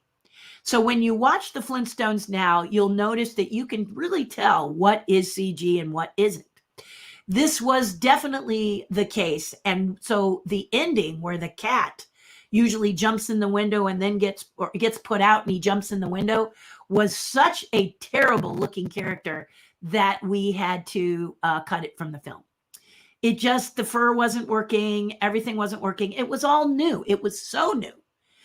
Enter Toy Story, where Sully's hair is so gorgeous, it might as well be real. So, and today, CG is so well done, has advanced so far that I don't know there's anything they can't do with CG. But back here in this day, that didn't work. You'll also notice me down by this black monitor. That black cone is a monitor, allowing me to see what the camera sees. It is the #1 tool, other than my hands, that makes puppetry very simple. If you're ever going to do puppetry for a TV show, make sure you have a monitor that shows you what the camera sees, so you don't have to do this, go this way, go that. You can just place it. Bam. Ready to shoot. And time is always of the essence on a film. So here I am doing Dictabird. I am Dictabird wings. So that is my job. Off camera is someone else doing Dictabird head and eyes, and the Dictabird body. As you see the guy standing with his back to us, he is doing Dictabird body. And that is, yes, John Goodman as Fred Flintstones, as we're about to do a scene with the Dictabird on his shoulder.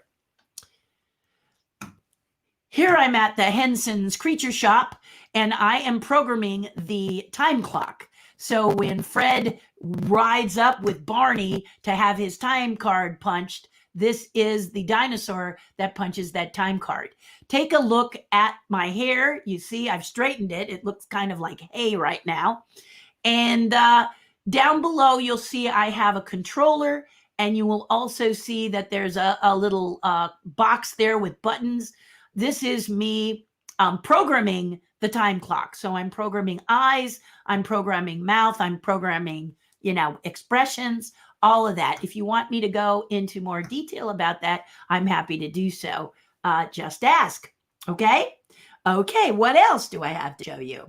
This is kind of a fun picture because people say, is puppetry glamorous? Well, you heard the fertilizer story. Well, here's another opportunity. Terry's big break is playing Dino's tongue in the first Flintstones film. Yes, Michael Clarkey, there's my big claim to fame, Dino's tongue. And basically it licked all over John Goodman, who I think he found that quite amusing. So we had, and if I go here, you will see over here that I am Dino's right here is Dino's paws. I played Dino's paws. In fact, the scene where I jump on John Goodman as Dino's paws. So if you see the movie, it's Dino's point of view, pum, pum, pum, pum, pum, pum, as it's coming close, pum, pum, pum, pum, pum, pum, pum, and then the paws come up, go on John Goodman's chest, and we knock him over. Right? Now there is what's called a stunt bag. So he falls onto a cushioned area and we keep shooting that. At one point, when I used my paws to jump on John Goodman and I fell forward onto him, my face was in a particular area. And John Goodman said, "Terry, I didn't know you cared." Yeah. And I turned bright red, of course. So there you go. Also, further over is Liz Taylor. You are not mistaken. Liz Taylor played the mother, and I had met her on Captain EO, actually, when Michael Jackson introduced her to me after I told Michael Jackson that I wanted, that she was my favorite actress. Michael Jackson brought her on the set and introduced her to me. You want to know that story? Just ask. But anyway, here she is as the mother, and she was sweet enough to remember my name, which made me feel really good. A lot of the people were teasing me because they thought I was a name dropper. And then she walked up and she said, "Is that my good friend Terri Hardin?" And I spun around and my face was really very surprised. She was super, super sweet. And this sequence over here you're looking at is where John Goodman has the thought bubble of her getting devoured by his brontosaurus. So that's what that is all about. And then here I am with my good friend, Michael. Michael is it was really great to get to see Michael over here because he was in RoboCop. And he's the one that says, "We'll even give you a blow, punk." So he plays head of the police department. So do take a look at him. He's a very talented actor. You can recognize his face here. We've been friends for a long time. He's quite talented. And here we are with one of the puppets. And I'm just super, super happy that he's dressed in his fancy dress, because they have like a fancy dress ball or something, and we ran into each other and they said, "It was great. It was great. This is kind of the thing, actors you work with before as actors, and then you're friends and you're like, look, you're on, yay!" You know, so it's cool. It's really it's cool. It's cool. Let's see, is there anything else? No, this is me with Whoopi Goldberg on a movie that I won't mention. If you want to know more, just simply ask me and I'll tell you what that movie is. I've done 3 films with Whoopi. So, yeah, that was pretty cool. Anyway, Michael, I hope that answers your question. And there's a few things. I also did Viva Rock Vegas, where we had a different Fred Flintstone. And I did the octopus that does the roulette wheel. Not the octopus, but the tentacle that throws the roulette ball into the roulette wheel. That was a lot of fun. And a multitude of characters on that. Yeah, it doesn't get any better. Teamwork. It's a lot of fun. It's a lot of fun.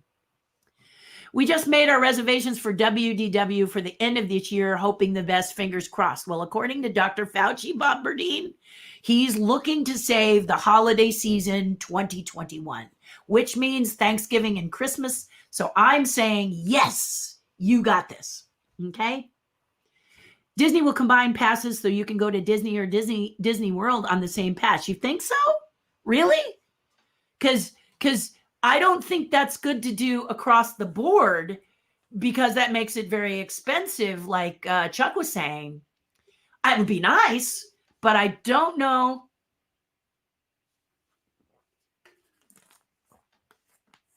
Forgive me. I don't know if that's a good idea, and here's why. Because there are people who come to Disneyland and go, "It's too small.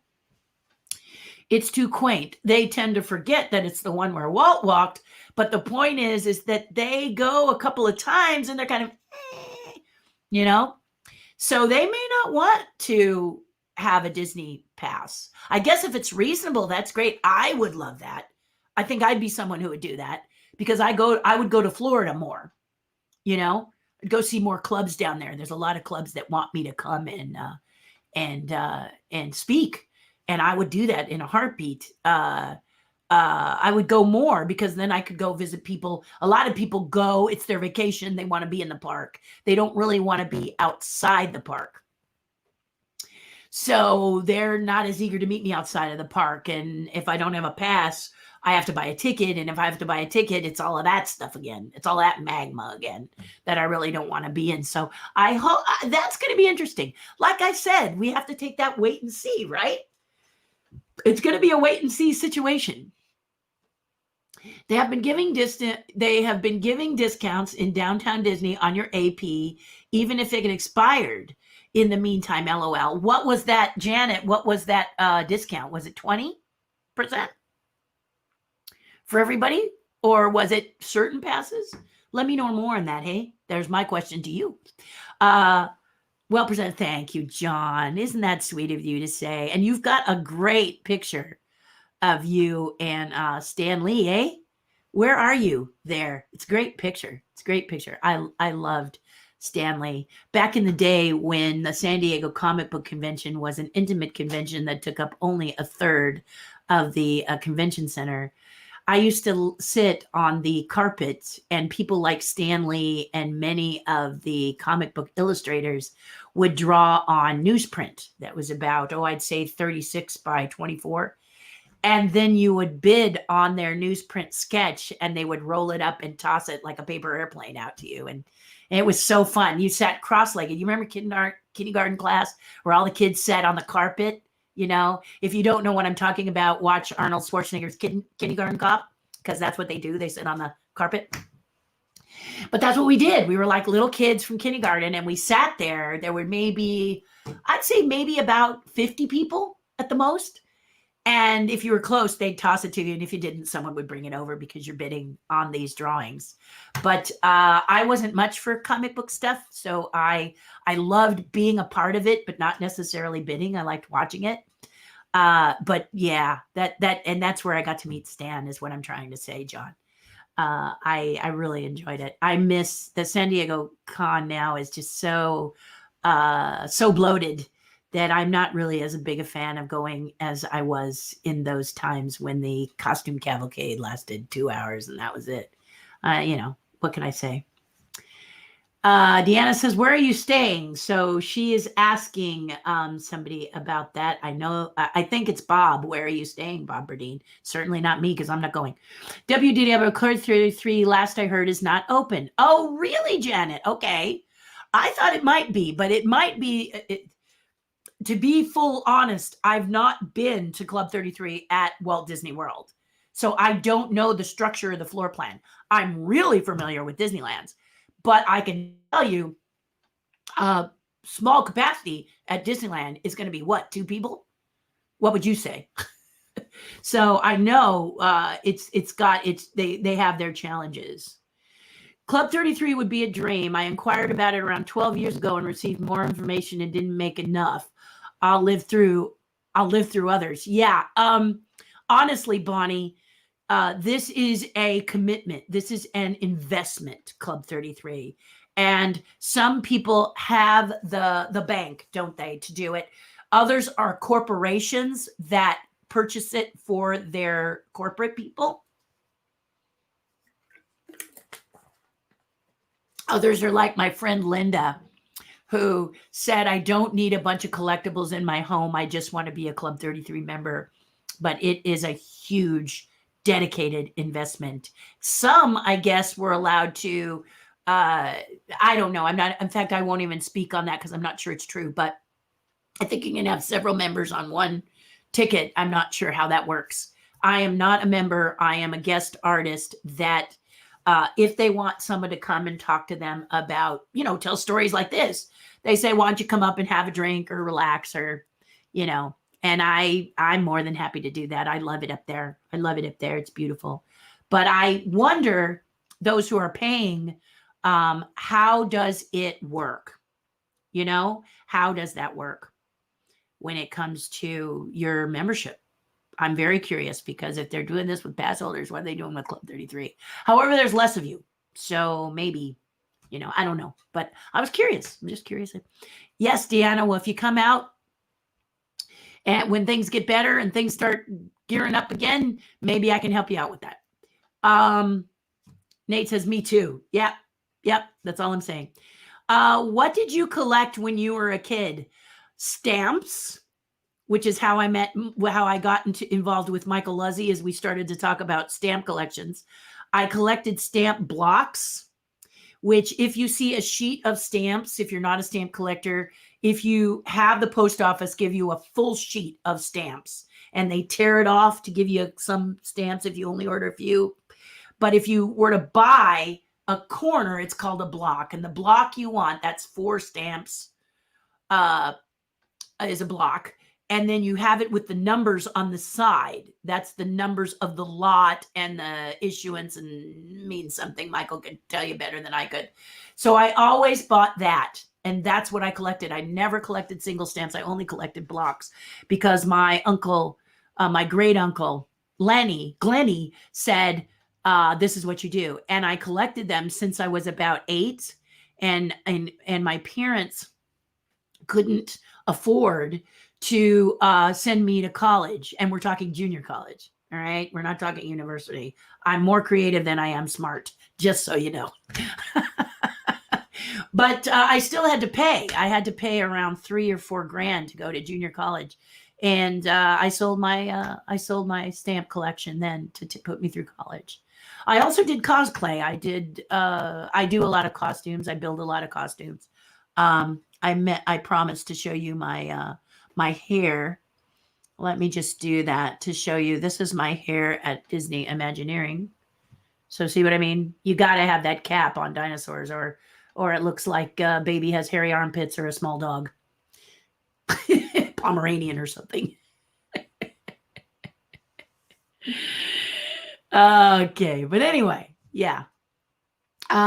So the stamps were sold so that I could go to college, and then I did cosplay, and I did a lot of costumes. So Star Wars, I built a Wookiee, 7 feet tall. I built the lifts for it. I had no idea how to even make myself taller, but I figured it out and it worked. And then I did Catwoman and quite a few different characters because I loved doing cosplay at the time. And so in order to put myself through college, one year, Halloween started on a Thursday, and there were these events, these contests you could enter. And I entered Thursday, Friday, Saturday, Sunday. And when it was done, I had earned about $7 grand in prize money. So, yay.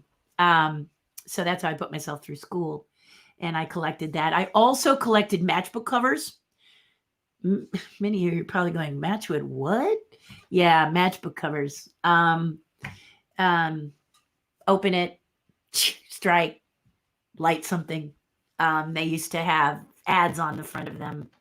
And I sold that later too. As a kid, that's what I did because it was easy. You'd go into a restaurant and they'd have these covers and you just took one, and my parents would either, roast all the matches or just peel it off and give it to you. Sometimes there was a coupon in there for some sort of ad or something, but I collected all of those. And finally, pencils. And that is a funny thing, pencils. But I had a leather case that rolled out. I was about 10 years old, and I would collect pencils because there were a lot of places as we went on vacation that would have pencils to advertise their businesses as well. And some of them were super cool. They twisted, or they were square with a square eraser instead of being that faceted pencil shape. They were flat. Like I have a ton of Imagineering pencils that are like the drafting. I think it's a drafting pencil where it's kind of flat and it says Disney Imagineering and it has Mickey on it. If I knew exactly where it was, I'd get up and show you. But if you remind me, I will show you next time. Okay. The Disney pencil. I'll make sure I'll get out the Disney Imagineer pencil. But anyway, that's some of the things. And then the creme de la creme that I collected as a child was Hallmark ornaments. It wasn't so much that I loved Hallmark ornaments, but my mother, every December 26th, would take me and my sister to a Hallmark store, and we would get one ornament to celebrate the holidays. And we did that ever since I was 5 years old. My sister was then 2. So my sister joined us when she was about 6 or 7. And she did it with us up until she was in her 20s, I think. And then she decided it was kind of old. And then my mom and I would just do it. And my mom and I really had fun because you'd go early and stand in line if there was one you were really looking to have. Like the Starship Enterprise ornament was a big deal back then. Also, I think there was a Nautilus one. I think there was, I have the Tin Train series. I really need to get them out and talk to people who know Hallmark because they're not doing any good, stored away and not being seen. Just like my Star Wars collection, which I started my Star Wars collection in 1977 and I sold it in 2007 for a lot of money. And I took my husband on an all expense VIP tour of Japan for a month. We started at the top of Japan and we ended up in Disneyland, Tokyo Disneyland, where he could see for the first time some of the attractions I had built there at that park. So thank you for that question, because that just took me back quite a bit. Yay, dinosaurs. Yeah, dinosaurs is lovely. Casey received a sculpting kit for Christmas. She wants to know, will you be doing any tutorials on sculpting anytime this year? You bet. Casey, you bet. In fact, Theme Park Gals, reach out to me and we'll work something out. I'll actually not only do a class on it, but we'll kind of do it specifically to what you want to know, since you are the first to ask. But they are in the works. It's just that January is the month of, many of you will say January is the month of New Year's resolutions. For me, January is, let's get our sales tax numbers in for 2020, business, the taxes, personal taxes, et cetera, et cetera. It's tax season. So that has to happen. You basically are closing the book on 2020 in an official capacity. And then you are prepping for 2021.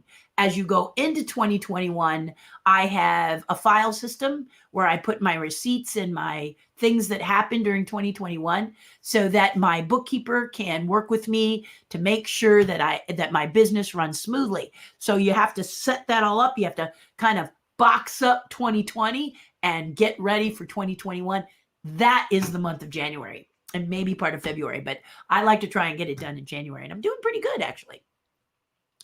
And the reason is because I don't try and do it all myself. I did for a long time, and it just made me hyperventilate because numbers are not my thing. So I got an artist, a person who's an artist with numbers, and she is my bookkeeper, and she keeps me sane and safe and doing the right thing. But yes, Casey, yes. So hit me up in the messenger. You know where I am. And we'll talk more specifically about the class you would like to have. Okay? Okay. I never got the AP email, says Nate, and my AP info is gone from my account. So now, I see what you're saying. The annual pass email. Okay, I'm sorry, Nate. I crossed my wires, of course. Surprise. Info is gone from my account. So now I'm worried about my refund not being processed. Okay, well, I can put this in your messenger, Nate, but right now, if you've got a pen and paper, visit disneyland.com/passport refund. And then I would also get on their Facebook page. They say they have a pass holder Facebook page. And you can ask specifically your question, right? You probably can go to Disneyland.com and look through it and find someone you can reach out to call. Because I remember I called to find out about Galaxy's Edge when it opened in 2019. I wanted to know when it was going to open up to everybody because I was actually out of the country. I was in Norway in 2019 when Galaxy's Edge hit the ground and pass holders were able to go early. I didn't get to do that because I wasn't in the country. I know. Boo-hoo for me. Norway, really? Wah. Norway, Galaxy, serious. So I wanted to call someone and find out when they were going to open it to the public so I could be a part of it. And I also wanted to know, and a lot of times I just asked you guys, you may remember, Thank you for allowing me to drink this during the time, so I've got enough protein to sustain me while I'm doing this. I really appreciate it, you guys. But I wanted to come back. I wanted to hit the ground running, and I wanted to know the process of building a lightsaber. And you guys are the ones who did it better than anything. But I remember calling her and her saying, we're not going to open until I think it was June 24th or something like that. And so I didn't get back till July. And then I just was guided from you guys how to do it and how to hang in there and do that phone thing that got me in the group. Unfortunately, it was at night and I was there in the morning because you had to be there in the morning in order to get a spot. You may remember, before everything closed. So what I ended up doing is just walking up to Galaxy's Edge and asking the people that were the guardians of the gates if they would let me in. I'm an Imagineer. I just want to go and see the show and then I'm going home. And they did that. And they said, how many of them are you? And I said, just me. And they said, okay. And they let me in and they were so sweet about it. I really was grateful. They did that. So I got to see it and I was with a great group of people. So yeah. Good morning, Jan. Jenny, how are you? Lovely flower. See, Janet says, call the annual pass and phone number. See, personally, the best place to get this is when we're live and we're all together and you guys just help each other. When I don't know, you always do. And Nate is saying, thank you, Janet Cunningham. I just tried to paste you in the email. It won't let me on here. That's okay. No worries. I appreciate your support, Janet. I will try to get it myself on there. But anybody, just write to me. Yeah, fertilizer, yuck. Yeah, it was. What director thinks that that's going to make any difference on camera? I think I don't know. But that's why I'm saying you ask these weird questions, especially of people like puppeteers and voiceover people. You never know what you're going to get, right? You never know. Yeah, Melissa. Melissa, you should take that on the road. Yeah, quite ridiculous. I really appreciate you trying. I did find what I think is the email on the website. It said a lot of what Terry was reading. I will call shortly and also send an email. Yeah, it's just you've got places to. I'm sure they're being inundated. Okay? Because I remember hearing that on the news and going, what? What does that mean? Because you know how the news is. They're going to sensationalize it up so you tune in. Disney revokes passes. What? Disney kills annual passes. And you're like, what? Yeah, they got to get those headlines so that you'll read or you'll tune in or whatever. Info is gone off everyone's account. They said it would show back up when the parks reopened. When you go to Downtown Disney for the discount, this is why they ask what type of AP you have, because they can't see it since they did that. Got it. What kind of pass do you have? And you go, here you go. It's a blank pass, and I'm not giving it up. My suggestion is you figure out the passes and then you bring back the Disney dollar. Okay, makes me feel better then. Thank you so much for all your help. You're all wonderful. And Nate is speaking exactly the way I'm speaking, and he's laughing too. I need to find this commercial. Yes. Look at YouTube. The talking envelopes were called United Air Express. Usually, I would say I can't remember, but I do. Many actors remember their SAG card. And many actors went through crazy stuff. If you want to know how Sylvester Stallone got his SAG card, keyword Italian stallion, need I say more? So sometimes you do something for a little while, and then once you become legit, but to get that SAG card, it was like the golden ticket in Willy Wonka. It still is, but it's a lot more challenging to get nowadays. So yeah, that's how we did it. I thought you'd like that. So the first commercial is United Air Express, and they're talking envelopes. And the second commercial is Kraft, Kraft, Kraft, Kraft Philadelphia cream cheese with a little talking jello mold. Isn't it silly not to use Philly? And that was when I realized commercials is the way you want to earn your living. Thank you for loving that story, Nate. Thank you for loving them, Bonnie. It makes you feel more like a hangout. I hope so.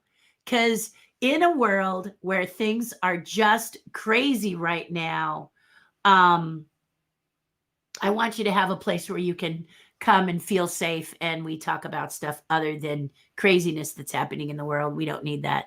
Betty Davis said, people go to the movies to escape reality. If they want to see reality, they just simply open the door. So there you go. My husband and I love listening to Terri and her acting out the stories. Thank you, Jennifer. Look at that. And what a cute smile you have on your picture. Thank you for that. I auditioned for Kraft mac and cheese. Did you, Michael? What was that like? Did they tell you to act fresh?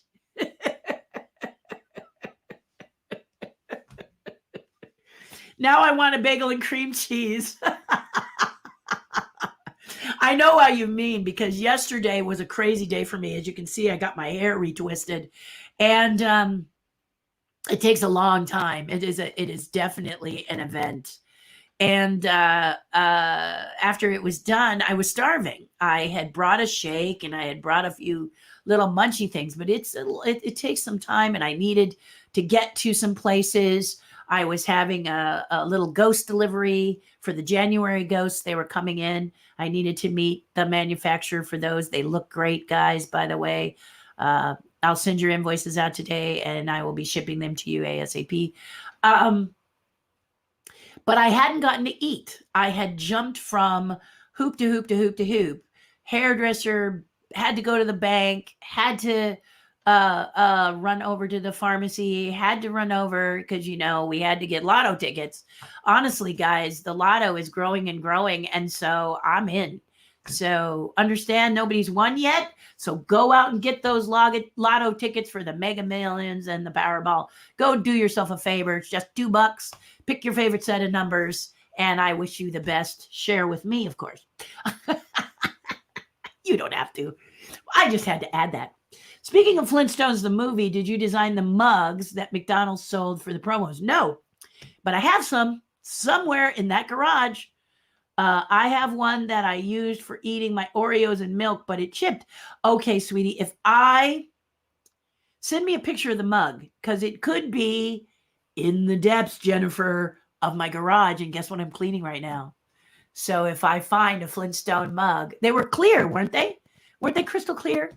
They weren't like a China mug. They were transparent, right? Look at me. I only have a little bit left. Deanna talked to me about this hot cup. So they're not mugs like this. See, Bella, I still have it. My favorite child gave me this mug. Bella, my friend in the Great Britain, gave me this. Isn't it great? It's so cute. Anyway, wasn't a mug like this. It was clear, wasn't it? Weren't they? I think they were, and I think I might have some. So let me see what yours looks like, and if I find it, I will send it to you. That's a promise, okay?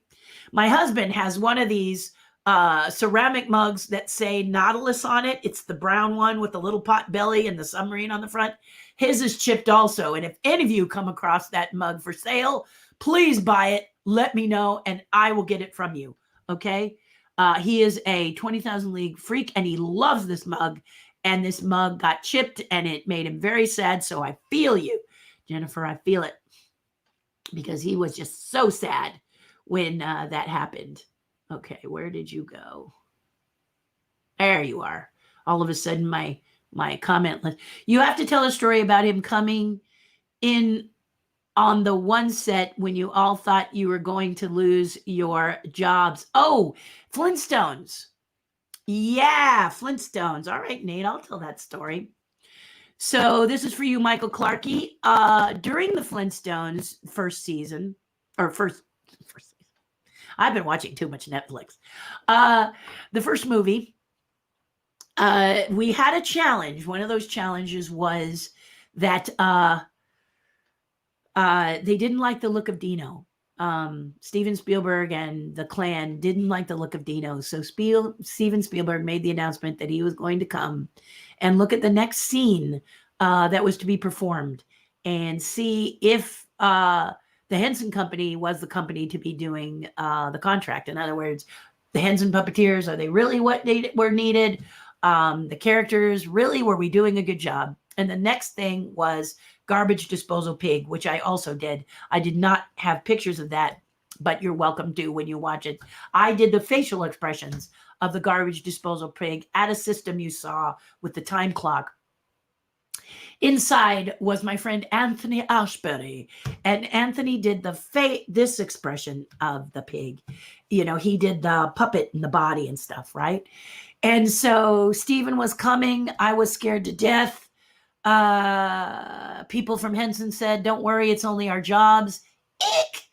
I was terrified. I was absolutely terrified, and I wasn't doing well with this pig. I was actually not doing a good job. Anthony tried to calm me down. I was starting to freak out. And I had also embarrassed John Goodman so bad he avoided me. I made the mistake of thinking he was like his TV personality. He's actually a very shy man, and I scared him half to death. So on this day that Stephen was coming, the room was full of people to see if we were going to fly or die.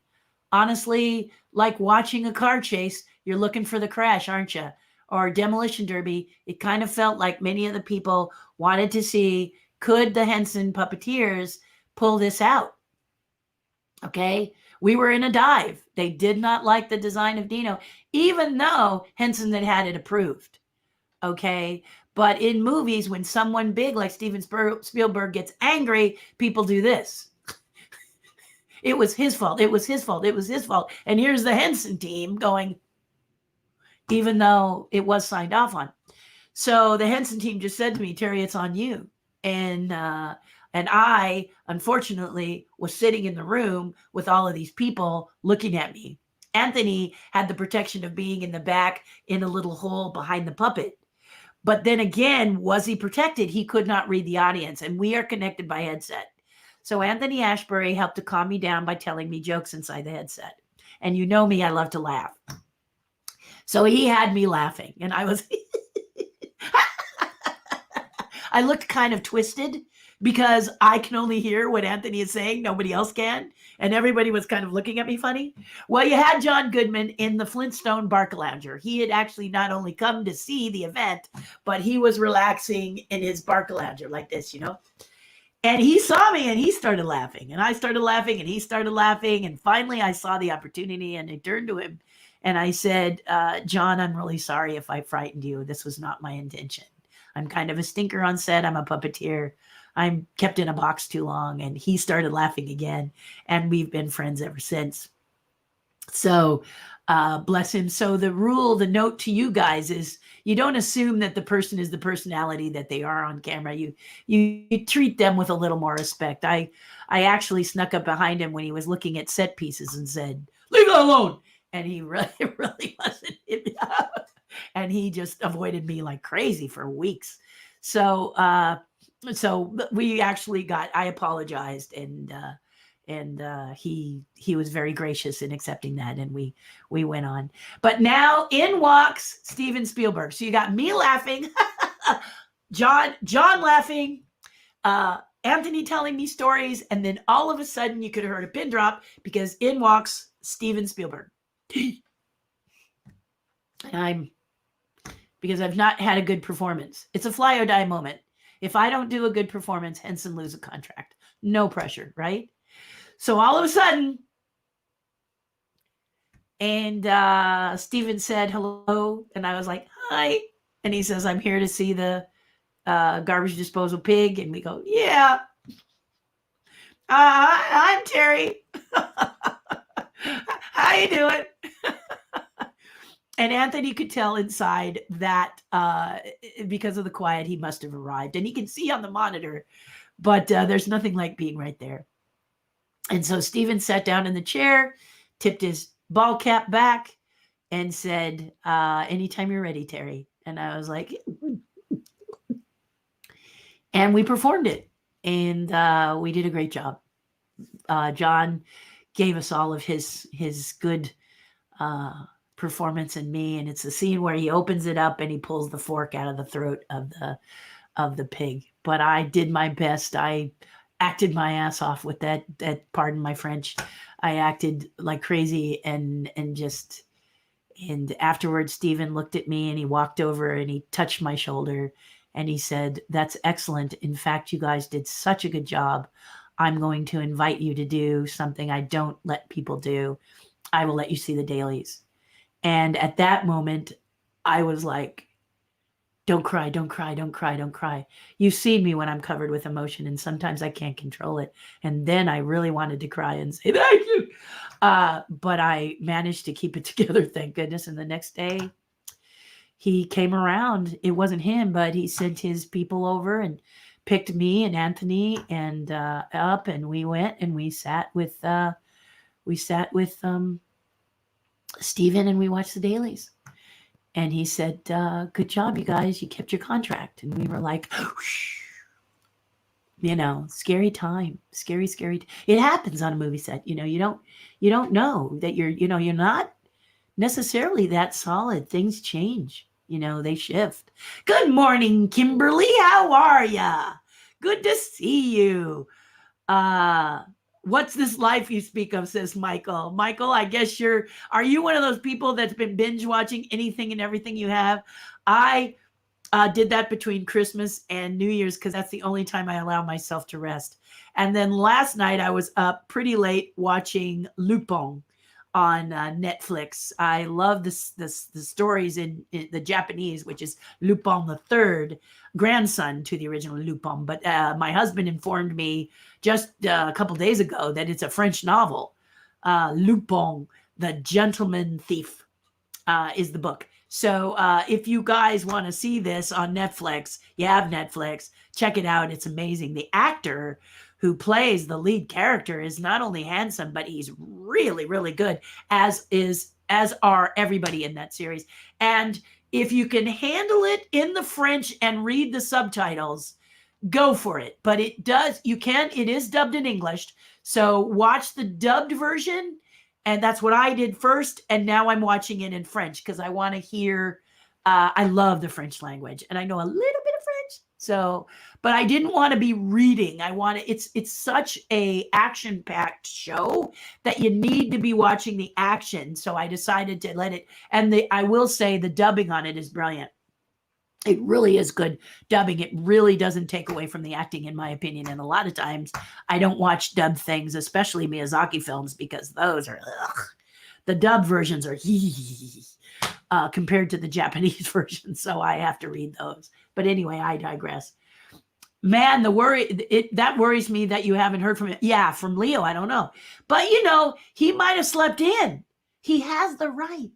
Leo has the right to sleep in. He has been with me every AMA. And how long have I been doing Ask Me Anythings? And he's always been there. Bless his heart. So I'm going to stay positive and say he wanted to just have a rest and take it easy. That's what I'm going to say.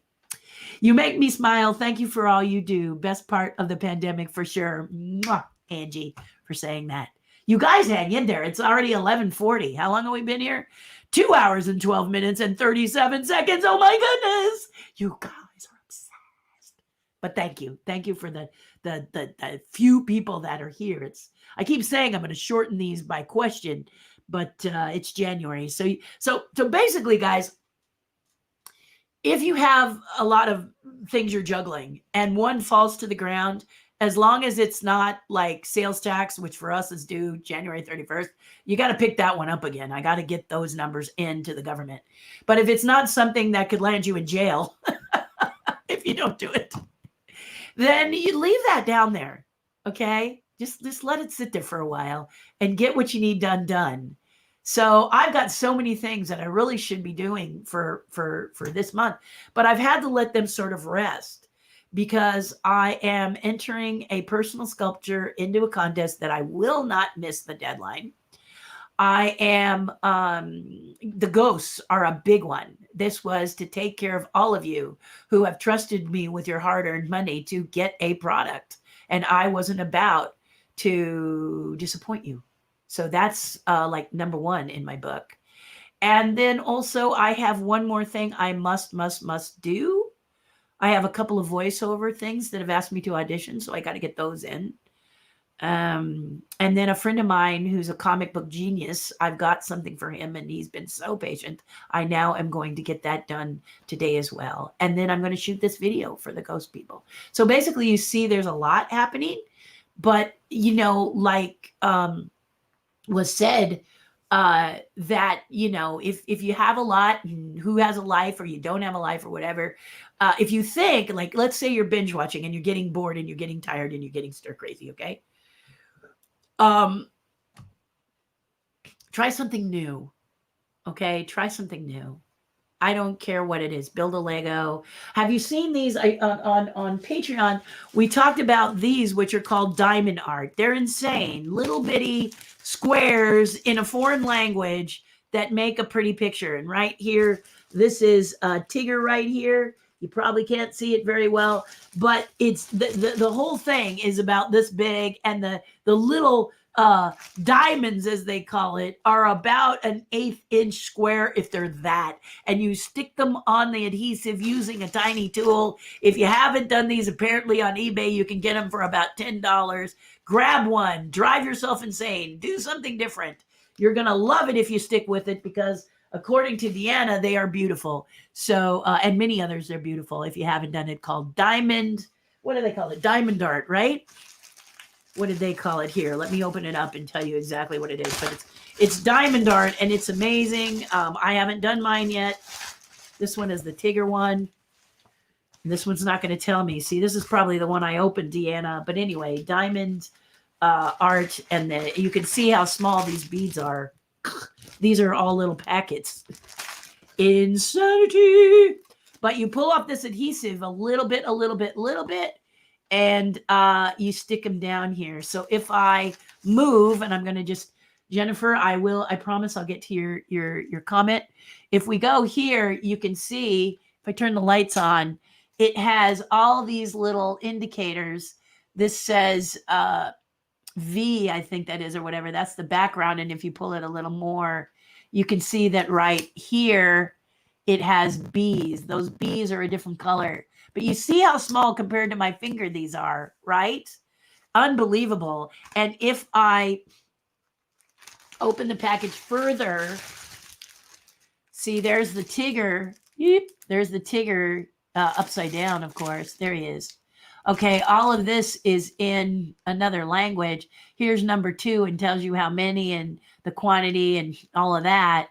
And then there's the beads. Look at this. They're teeny tiny. And look at how many there are. So you could sit there and do this until you absolutely explode. But apparently eBay and various other places have these. These were given to me as a gift. And I love them. I think they're fabulous. I haven't done one yet, but that's something you can do. Or play with stop motion. Or if you've always wanted to animate, do some drawings. There's a great animator app. Can you believe it? There's an app that helps you to animate now. I think it's called Animate. But if you're going stir crazy and you want to do something other than binge watch TV, you want to get up off the couch and do something, or you want to do something creative, painting, drawing, whatever, I'm here for you, okay? And if that's not enough, our patrons are here for you. So you can go on my Patreon page and see that as well. Jennifer says her favorite episode of Dinosaurs was when Baby Sinclair was in the terrible. Yes. Wasn't that funny? Isn't that the one, I think, where Baby Sinclair pulls his tail up and goes, "Daddy, hot!" His tail's on fire. I don't know. But on the 17th, we'll know more when you watch it on Sunday. Yeah, that we all have our favorite. I love the episode called Graptolites, where the last 2 Graptolites are challenged, and they say why. The Robbie asks the Graptolites, "Why do you think you're almost endangered? You're so endangered?" And the Graptolites go, "Because we're so delicious." They're kind of Chip and Dale like characters, and they're very cute. I meant so you didn't have issues with finding time to eat. I know, Nate. I know what you meant. But here's the thing. We can do breakfast, but then you're watching me eat. Just think of how much that's going to add to the 2 hours and 18 minutes I'm already done.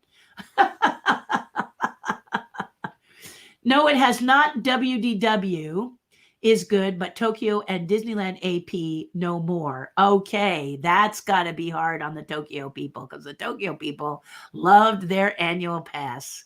So I'm going to have to chat with a couple of my friends in Japan and find out how they're feeling about that. This is going to become, as it already has, Theme Park Gals, a thread. Yes, indeed. We're going to be talking more about this. As Cindy Fortino says, hi, Cindy, Happy New Year. I'm sure they'll bring back some kind of pass, but they're going to make it expensive. That's very, very possible. But expensive is relative to the person you are, right?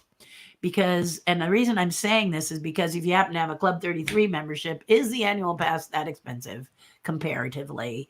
Chances are the answer is going to be no. And if it is, whoo, we're all going to be saying Club 33 or annual pass. You know? But yeah, you're absolutely right, Cindy. Absolutely 100%. It is Shanley. She says Shanley. That's how I say her last name. I'm looking at my pen. Deanna Shanley. You understand now, Deanna, why I'm so why this is so important to me, right? Deanna Shanley. I was saying Scanley. I was killing it. I mean, and not in a good way. So now I can say Deanna Shanley. Shanley. I did this with Melissa Eiler, right? Right, Melissa? Right. So we're getting it. I just heard Kevin Rafferty and Joe Rohde were retiring. Did you? Both of them. The question is, did you work with either of them, and do you have any stories? Kevin Rafferty, and Joe Rohde, whoop, whoop, whoop, whoop. Okay, so I think you know that the answer is yes, right? Kevin Rafferty and I did a show. I can't even remember when we first met. It was very, very early in my career. And one of the things I happened to mention to Kevin was it broke my heart that every Imagineering book did not tell who the Imagineers were. I just felt that these people are building the park. I'm standing right now. Are building the park. Ooh, I've been sitting for way too long. Here they were building the park. And they would not name the sculptors and artisans who were the Imagineers that were creating this park. Yeah. So I told this to Kevin Rafferty, and Kevin Rafferty is an amazing writer. All right. I'm really sorry to hear he's retiring. I hope he, in his retirement, pulls a Marty Sklar and Tony Baxter, and we get to hear from him more often because I love this man. He is amazing. Okay, so let me show you.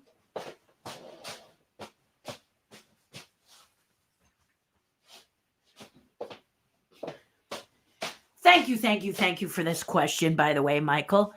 This book right here, do you have it? Walt Disney's Imagineering, The Building of a Dream. Okay. And you're going to notice here that, let's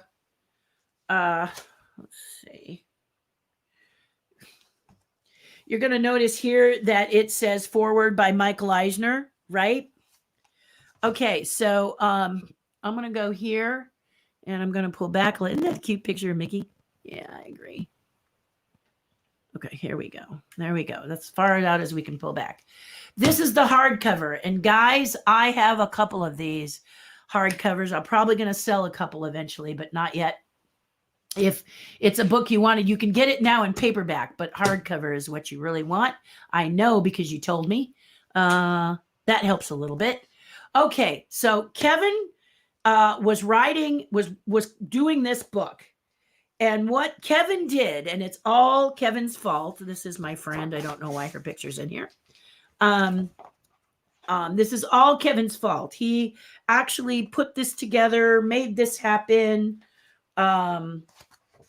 It's all Kevin's fault.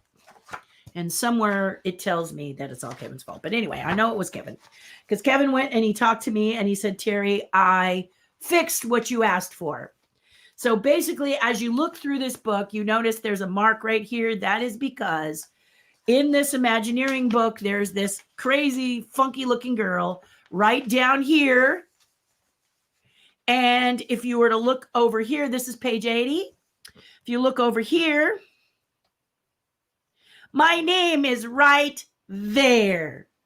Right there. Right there. And if I zoom in, let's see if I can do it. Oh, yeah. Ooh, see, there I am. New wacky hairstyle, story of my life. And then there's my name. Spelled incorrectly, Deanna, but I don't care. There it is, okay? And here it talks about face to face with the fire-breathing dragon, page 80. And this is all Kevin Rafferty's fault. This is the first book. Don't know if you know that, but this is the first book, this one here, that Imagineers were named. And now it's kind of regular. It's kind of a household thing. Disney didn't want to name us, and I don't know why, because we deserve to be named. We're all working on this park. And Kevin Rafferty is responsible for, in this first book, getting us all named. And I will be forever grateful for him for doing that. It made me so, so happy. So that's Kevin. Joe Rohde is another story. Not that he's a bad guy. He's a great guy. But he is like me. When he walks into a room, all heads turn because we are so unusual looking. Him with the mustache and the everything. And on top of it, he's a very talented individual. So he was with me on Disneyland Paris. He and I didn't actually work close together, Michael, but we were in the same building. We're in the Chastain building, and Tony Baxter kind of oversaw that. So we would cross, we would run into each other. I would talk about things like Dragon's Lair and Big Thunder. He would talk about the areas that he was working on at the time. And we crisscrossed. Later, long time later, he was doing Pandora. And I ran into him in Florida when I was doing an appearance there. And I walked up and he didn't remember me, mainly because I look like this instead of like this. And I said, Joe, I'm TERRI Hardin. We worked on Disney Paris together. And he went, I said, Dragon's Lair. He went, yes. So another terrific guy. I'm sorry to see them leave. But, now that Disney isn't open and Disney Imagineer is kind of slowed down, it's not open either. This is an opportunity for these guys to maybe take their time and go do something that they want to do. As much as we love Disney, and I'm not speaking for them, Michael, I'm speaking for TERRI. As much as we like doing Disney, I don't want to be known for Disney.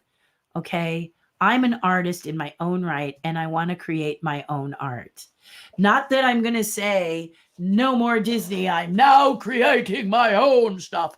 No, but I am, like I did, like the analogy of the soup you're making, I'm going to start to do more of my own stuff. In fact, right now I'm doing a piece that I'm so passionate about, it makes me cry. So you're hitting a nerve when it's that good. And I showed it to a friend of mine yesterday. I'm not ready to show it to everybody, but I showed it to a friend of mine and they were very moved because it hits me. Okay. I want to do gallery art. And Janny, if you're listening, this is one of the things I really want to do. And, but it's got to come from me. I don't want it to be Disney art. I want it to be TERRI's art. And whether or not you like it, this is going to sound a little harsh, but my art, I don't care. If I want to do it and you happen to like it, I'm so excited. But if you don't, that's okay. That's okay. That's not why I'm creating it. I'm creating it for me. And I need to do that. And I really want to do that. So a lot of people are happy just doing Disney art. And I don't want to say just, that's the wrong thing to say. Many of you are happy being Disney artists, and congratulations. I'm happy for you too. But I've been doing Disney work for over 30 years, and I will continue to do a sculpture here and there, because as long as Disney puts out junk, I can't have you collecting junk. I want you guys to collect really good stuff. And if that means I have to make the good stuff in order for you to have quality art based on your characters, so be it. Okay? So be it until they tell me to stop. And if they do tell me to stop, that simply means that I work on my work earlier. Okay? So it's not that light for me. I don't want to be told I can't have it. But Disney is important, but I don't want And my art doesn't look like Disney art. Okay, that's the other thing I think I spoke about last week, is that many Disney artists, when they go to do their own art, it looks like Disney art because we have been so enveloped with Disney that we do it on model, we do it to pertain it, and that's what we do. And if you're happy doing that, yay for you.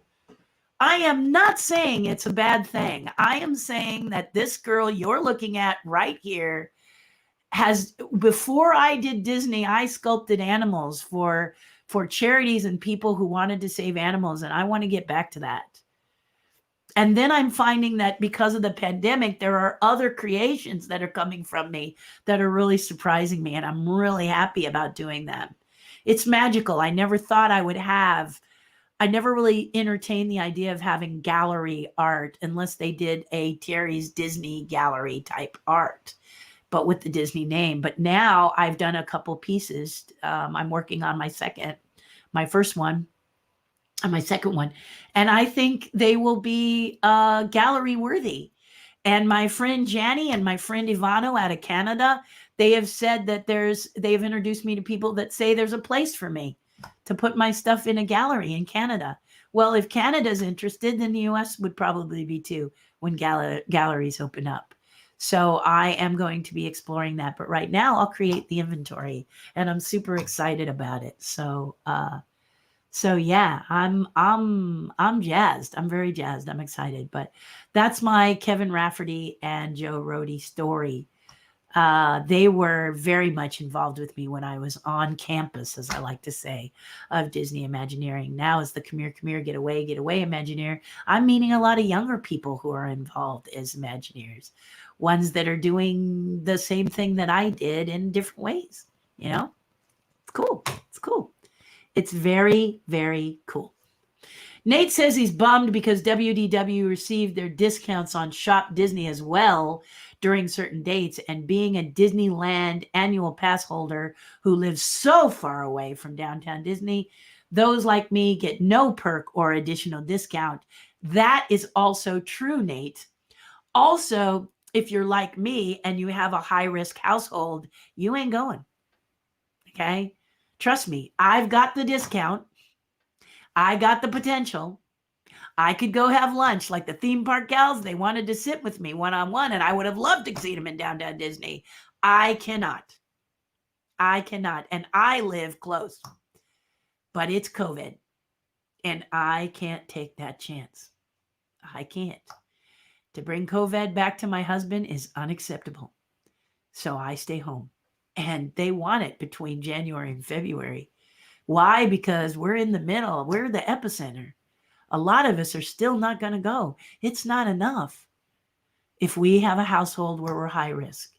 Until we can get that vaccine and have some sort of immunity, once my husband gets the vaccine and I get the vaccine, and we don't mind wearing masks and social distancing, but we don't want to bring it and reinfect each other. So once we get our vaccine, we might be able to go out. But are we going to get our vaccine before February and the discounts end? Chances are the answer to that is a big null sign. Not going to happen. So it is what it is. Just like you said, Nate, we're bummed too. I'd love to see you guys across the table. I just cannot. Can't do it. Can't do it. My parents' names are Lacey and Linda. Lacey is my stepdad, named after his dad. Well, there you go, huh, Deanna? Lacey have a challenge, does he?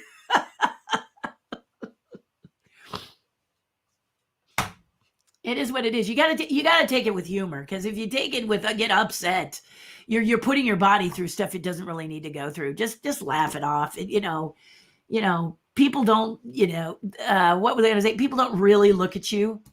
They make a judgment call without talking to you often. That's Hollywood. But it is what it is. Cindy says, ooh, I agree. Pet peeve of mine is when people pronounce and spell someone's names wrong. Well, Cindy, yay for you.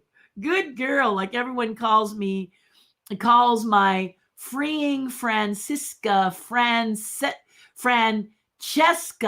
not Francisca. freeing Francisca. They call it freeing Francesca, not Francisca. Boy, that would make you friggin' crazy.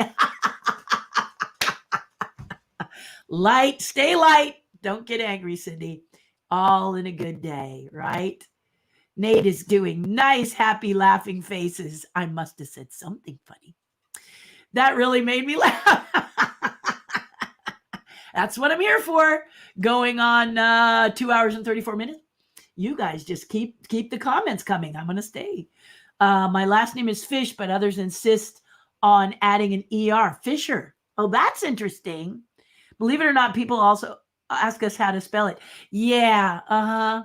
Like Jackson. I say Jackson like Michael Jackson, and they'll still ask me how to spell it.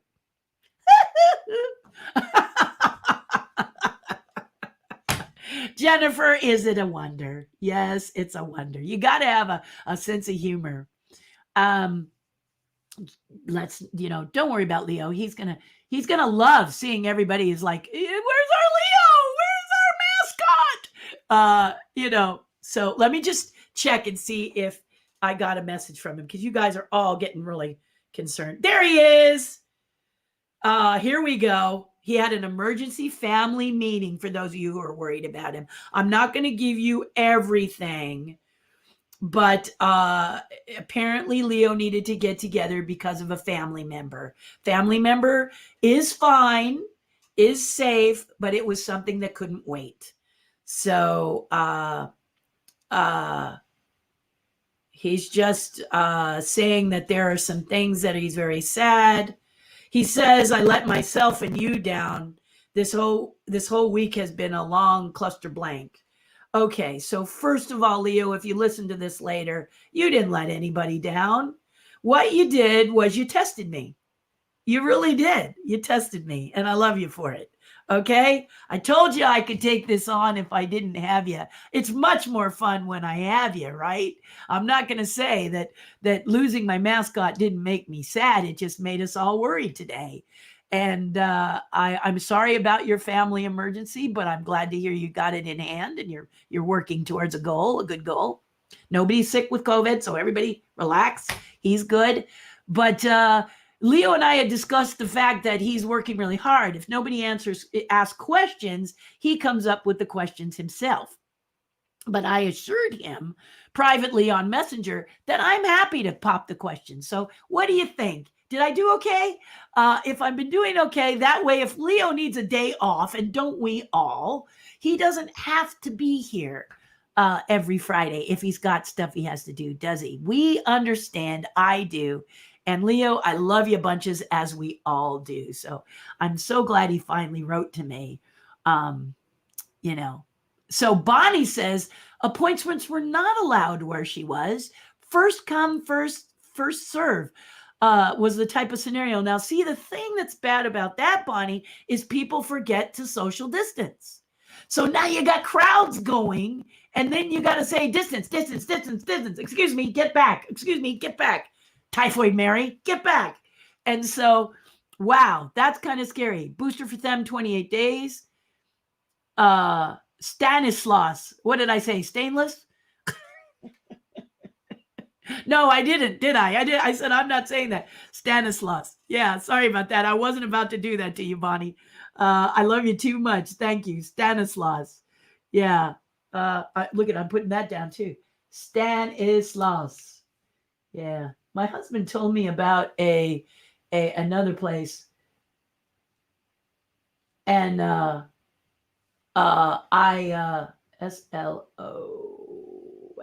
There we go. Okay. Told me about another place I'd never heard of. And he goes, how come you never heard of this? I sculpt under hot lights, guys. I told you, I'm more creative than I am smart. Okay. Hi, Mary Ducos. Okay. Jennifer's saying, giving a shout out to a friend. This is where to do it. We do not like the Mickey Mouse. We do not like that Mickey Mouse either. Blah. See, your theme park gals. Yeah, that's it. Sometimes you get somebody who's not in the West Coast that doesn't like this stuff, but I'll tell you guys, there are a lot of people who, I'm telling you, the collectors that I work with, they don't want me diverting and doing weirdo stuff. In the fact of the ghosts, the ghosts still had to look like the Disneyland ghosts, even though I played with their posture. And I do that often already. So people who collect my art know that I'm going to change their position because we know they move, don't we? But we do need to keep their faces authentic and their expressions and their attitudes authentic. So that's what I have to do if I'm going to give you the ghosts properly, right? So, or anything, Groot, anything that I've done, Jiminy, Stitch, they have to look like those characters. Although I learn about the character and then I sculpt them doing something a little different rather than copying from the movie. And that's because you guys collect a lot of your favorite character, and I want you to be able to look from afar and see this piece and know it's from me. And if everybody does the hitchhiking ghost the exact same way, you get lost in the shuffle if you got 100 of them, don't you? So a couple of things with my ghosts, they are separate. Score! And they're also designed the way I've designed them. Okay. So, and I'm very, very proud of them. They're beautiful. They are my vision, as Michael, as Nate Singleton says, and as many say, they are my vision. As Michael Roman says, they are my vision. Flex wouldn't work for me either, but I'm not taking any for granted anymore. Like I said before, exactly. You know, we're just going to have to wait, Janet, and see what transpires and stay positive. I agree with some of the things that Cindy and Chuck said today, but we really just got to wait and see. Gatorland, still have my cup from when I went years ago. Yeah, Bonnie, I love Gatorland. I have a friend who works there. She thought for sure I would turn my nose up at it, but I love that kind of stuff. And I love that they kept it in the spirit that it was originally open. I mean, you still walk through the mouth of this gator that looks like it was built in the 50s. It's cool. I'm sorry, it's cool.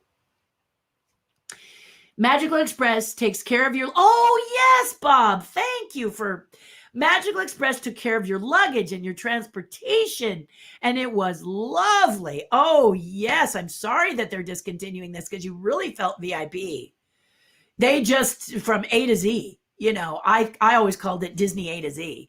If you signed up with them and you were with one of their vacation club packages, they took care of you from A to Z and Z to A. You didn't even have to worry. You knew your luggage was going to be on your plane, ticket in your hand, and you could just enjoy your vacation. So, but maybe they'll bring that back because that is a brilliant program. They might just be putting it to sleep for a while. Let's hope, Bob, because it's wonderful. You are right. Okay, let's see. They had fried rice at Taken Heck and Bahamas and the Castle. All great food. I don't think that's what you meant, Bob. Maybe you did, but I think word replace is messing with you again.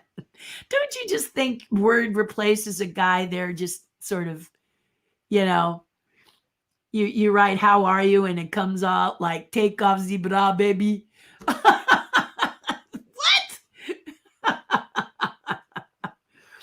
Nate says, oh yeah, I'm not mad or anything. I know they're trying. I just wish that those of us pass holders who are not near California could have the opportunity at discounts like WW pass holders had.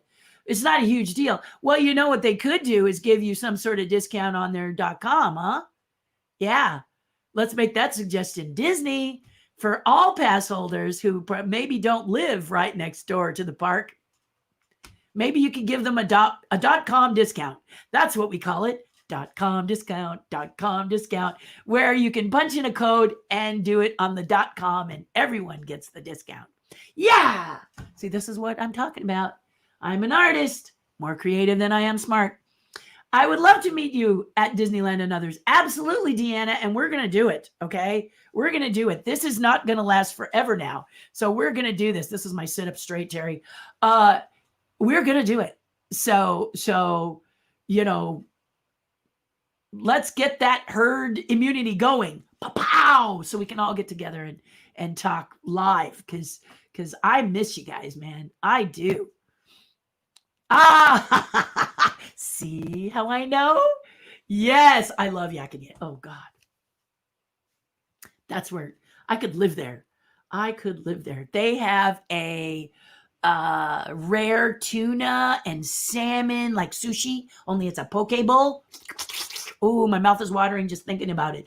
Love that place. And the bartenders are so nice and sweet and fun. We sat at the bar. John and I sat at the bar, and you could have just left me there. Honestly, you could have gone through the park, done everything, left me there. I made friends with all the bartenders. I mean, I love that Yak and Yeti. Yeah, that is my baby. I love it very, very much. Worried about, okay, so you don't have to because he's okay. Okay. Uh, well, Bella, okay, let me tell you about Bella. Okay, so Janet, you're asking some cute questions. You're getting some really good questions. All right, so let's put it in frame. Leo had a family emergency today. He's got a family member like I do, like my mom, in retired convalescent hospital. I think that's where he's got a relative. My mom is in a convalescent hospital, so we'll use that as an example.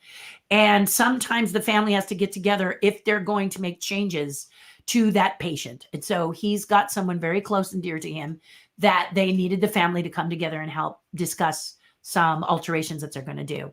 I would imagine at this time with convalescent hospitals, there's going to be that. I'm waiting to get that from my mom because I'm very excited to hear when my mom gets the vaccine. The key is for my mom to get the vaccine, and sometimes she's a little flaky about shots. She said she hates them. I said, I don't care. Look away. Get that vaccine, sister. Please. So that's my family thing that my dad and my sister are constantly trying to get my mom to understand how important is a vaccine. This is not Leo, but that's what Leo's doing. So Leo's safe, wife is safe, family's safe. They just have to deal with this situation that he's in. So he's good. Bella and her family had a tragedy, had a death in the family. So I don't think they'll mind me telling you that Bella is staying with family up near Cornwall where they live because she's high risk. So to travel through London, you know, it's better if they don't take her because she could be susceptible to COVID-19. So they're going down for the funeral and Bella is on her own. So she may not have access to this platform because she's with people that are not her mom and grandma. You follow? So she's fine. And thank you, Janet, for asking about her, but she's absolutely fine. Sully is from Monsters, Inc. Yes, Joel. But I know what you mean. Yes, he's from Monsters, Inc., not Flintstones, but you saw his fur. You saw how the fur just, not possible back in the Flintstone time. Trust me, they tried. Didn't work. And now fur is so gorgeous in CG. It just blows you away. I mean, especially if you watched some of the CG characters in Twilight that were done, the wolves. Oh my gosh. I mean, they're just really doing some great stuff now. But back then, no can do. And when you watch it, you'll even see that the color is a little weird in between, when they animated the Brontosaurus in the original film and things like that, and all of Dino, it looks a little rubbery and a little strange because it's the very, very, very first group of films that did CG. Yeah, so that's what that's about. But Joel, you are right. I remember that movie with Whoopi. Yes, that was called Theodore Rex. If you pay $1, you've paid too much. But if you want to see it, I play a dinosaur lounge singer, and the person inside is my dear friend Tony Prince, who is one of the best performers in suits that I could even tell you. Let's see. Whatever your tier is, your discount which on your AP minus 20% also. That's why I'm saying they're giving you 30 now. If you can do it between January and February, which of course right now we're in the peak pandemic. So January, if you're someone who can get down there and exercise that, great. As Nate says, not everyone can do that, but it would be neat if we could have that percent during .com days. That could be fun. So maybe you just do it .com between those times, and then everybody can enjoy that percentage. So Deanna says she collected stamps too. Did you do the blocks or single stamps? Do you still have your collection? And do you hear that, Michael Leslie? Deanna says her husband collected matchbooks and he still has them. Well, that would have been something to see, Deanna. You'll have to show us those. That would be very, very cool to see. Mine are no longer around. I don't know whatever happened to my matchbook collection, but it's gone by way of the white worm now. So I don't know whatever happened to it. I'm guessing the other whoopee she means was the Rex Cop. That's Theodore Rex. Theodore Rex. I also did Monkey Bone with Whoopi Goldberg. And I did another film with her that's not coming to mind. But yeah, we've done 3.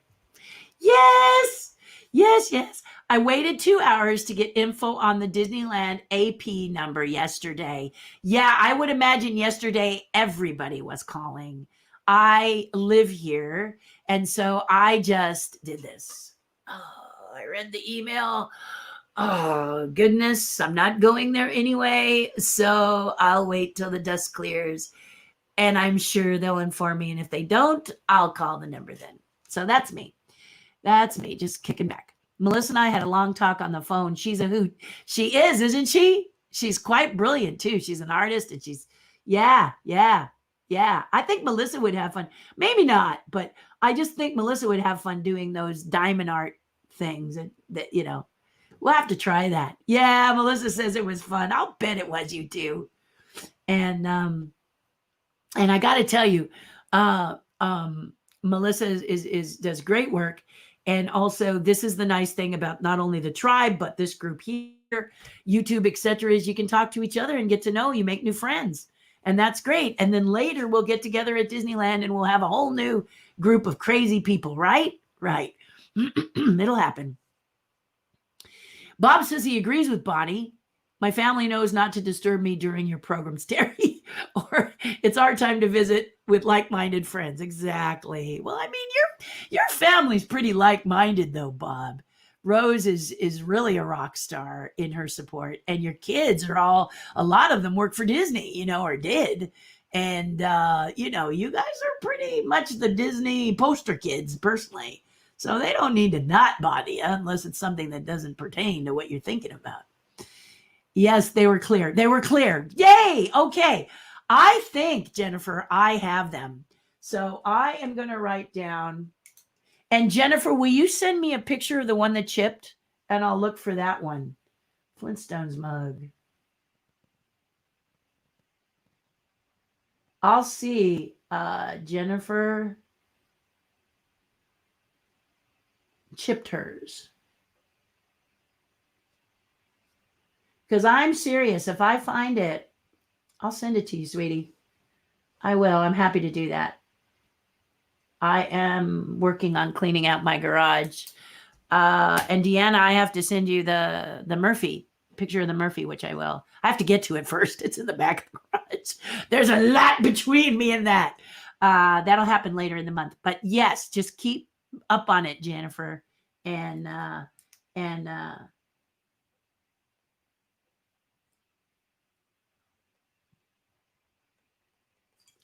I'm writing fish, not Fisher.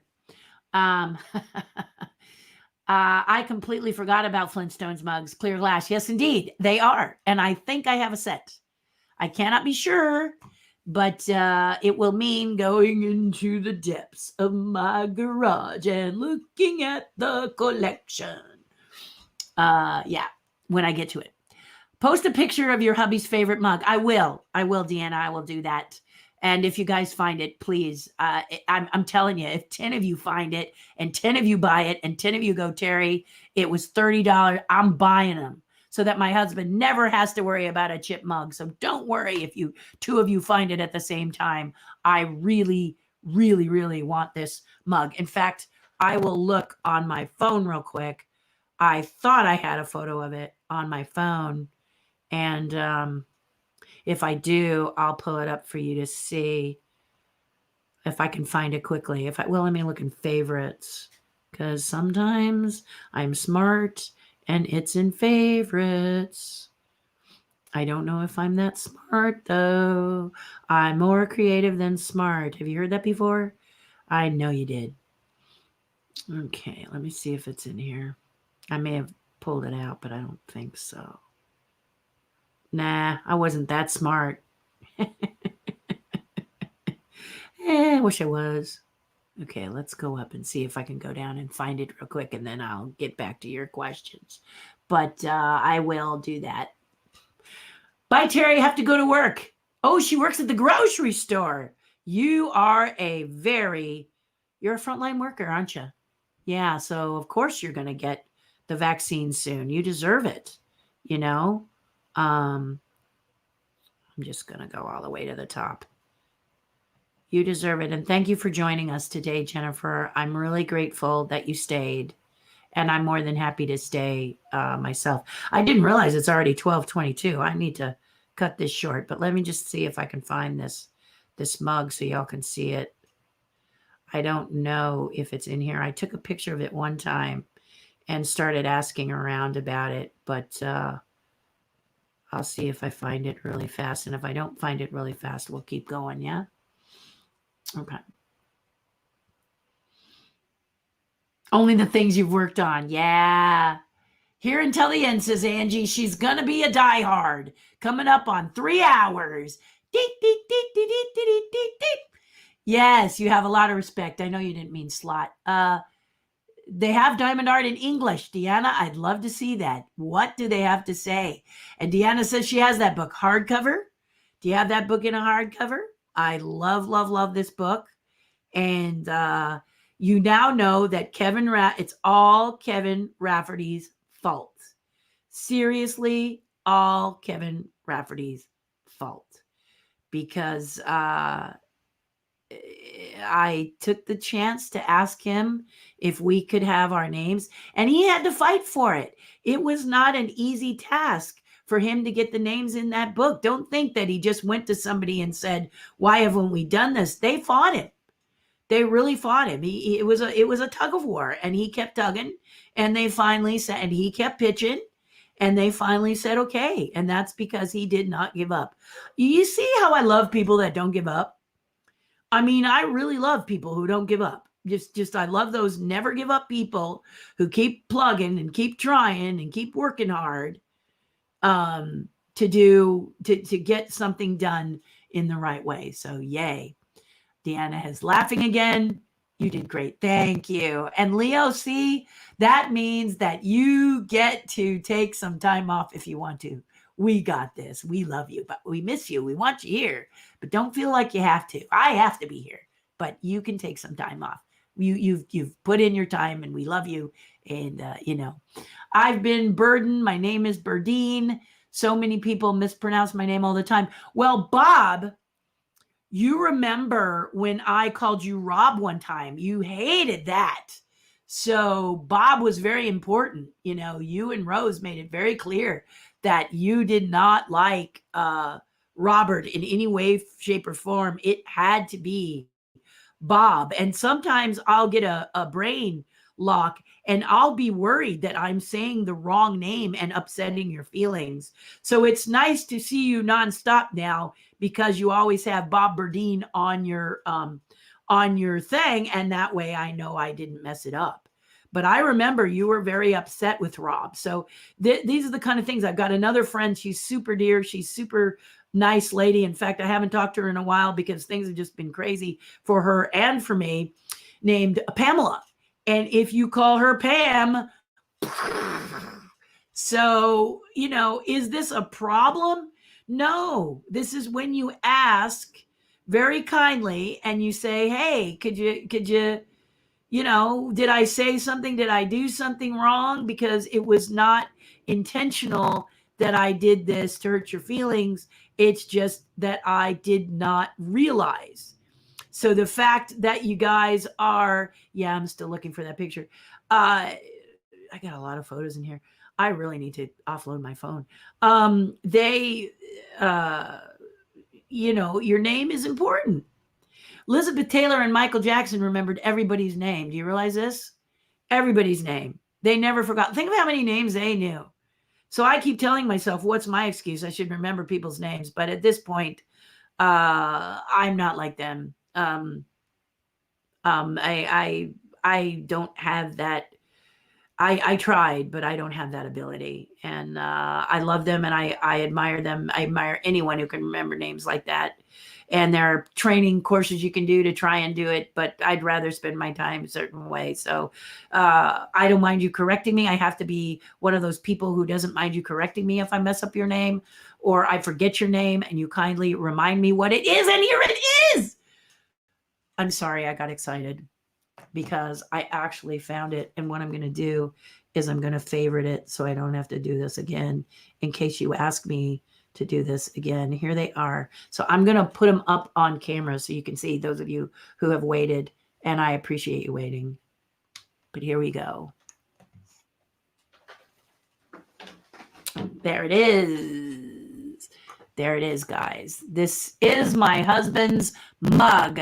The one like we discussed, the clear mug. This is the Nautilus mug that means so much to my husband. Page 1, there's the back of it. Isn't it cute? And then there's the bottom. 28 in Maine. I've written to them. I've begged them. I've just tried to find this. But if one of you guys or many of you guys find this mug, I'm going to tell you right now, I would really appreciate it. Thank you for asking to see it. I'm so grateful that you did. And I looked for the picture and I found it. We went on a swamp tour in New Orleans. It was great. I can't even imagine it. Was it humid? And were there mosquitoes and bugs? Not going to be happening with me. But I'd love to hear about what it was like from you, Deanna. You can tell me. I've done that so many times with my mom too. Been there about family till she passed away in 2017. Exactly, Janet. You exactly the situation. My mom hasn't walked for 3 years. Her anniversary of her 4th year not walking at all will be this year. And honestly, it's every day as a trial, but thank God I've got people that really can take care of her, because my father wanted to. My dad's 86. He can't take care of her. She's 84.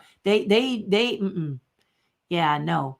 So this is a great way to do it. And what I'm hoping for is that, once we get that herd immunity and it becomes November, the biggest red letter day is going to be able to go and see her, walk into her room. I think I'll probably get very emotional to be able to walk into her room and see her, or fly to Hawaii and see my sister. I can't do that right now. I have to protect my sister too, 30% is select merchandise only. That's true, but it's still 30%. You follow me, girls?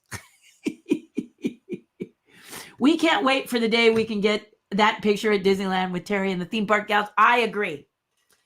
I can't wait either. I really can't wait either. I really am an in-person person. When I had to talk to the people who had adopted the hitchhiking ghost to tell them of my challenges, it was painful not to be able to talk to them face to face, that I had to do it this way, because this is not how I roll. Okay.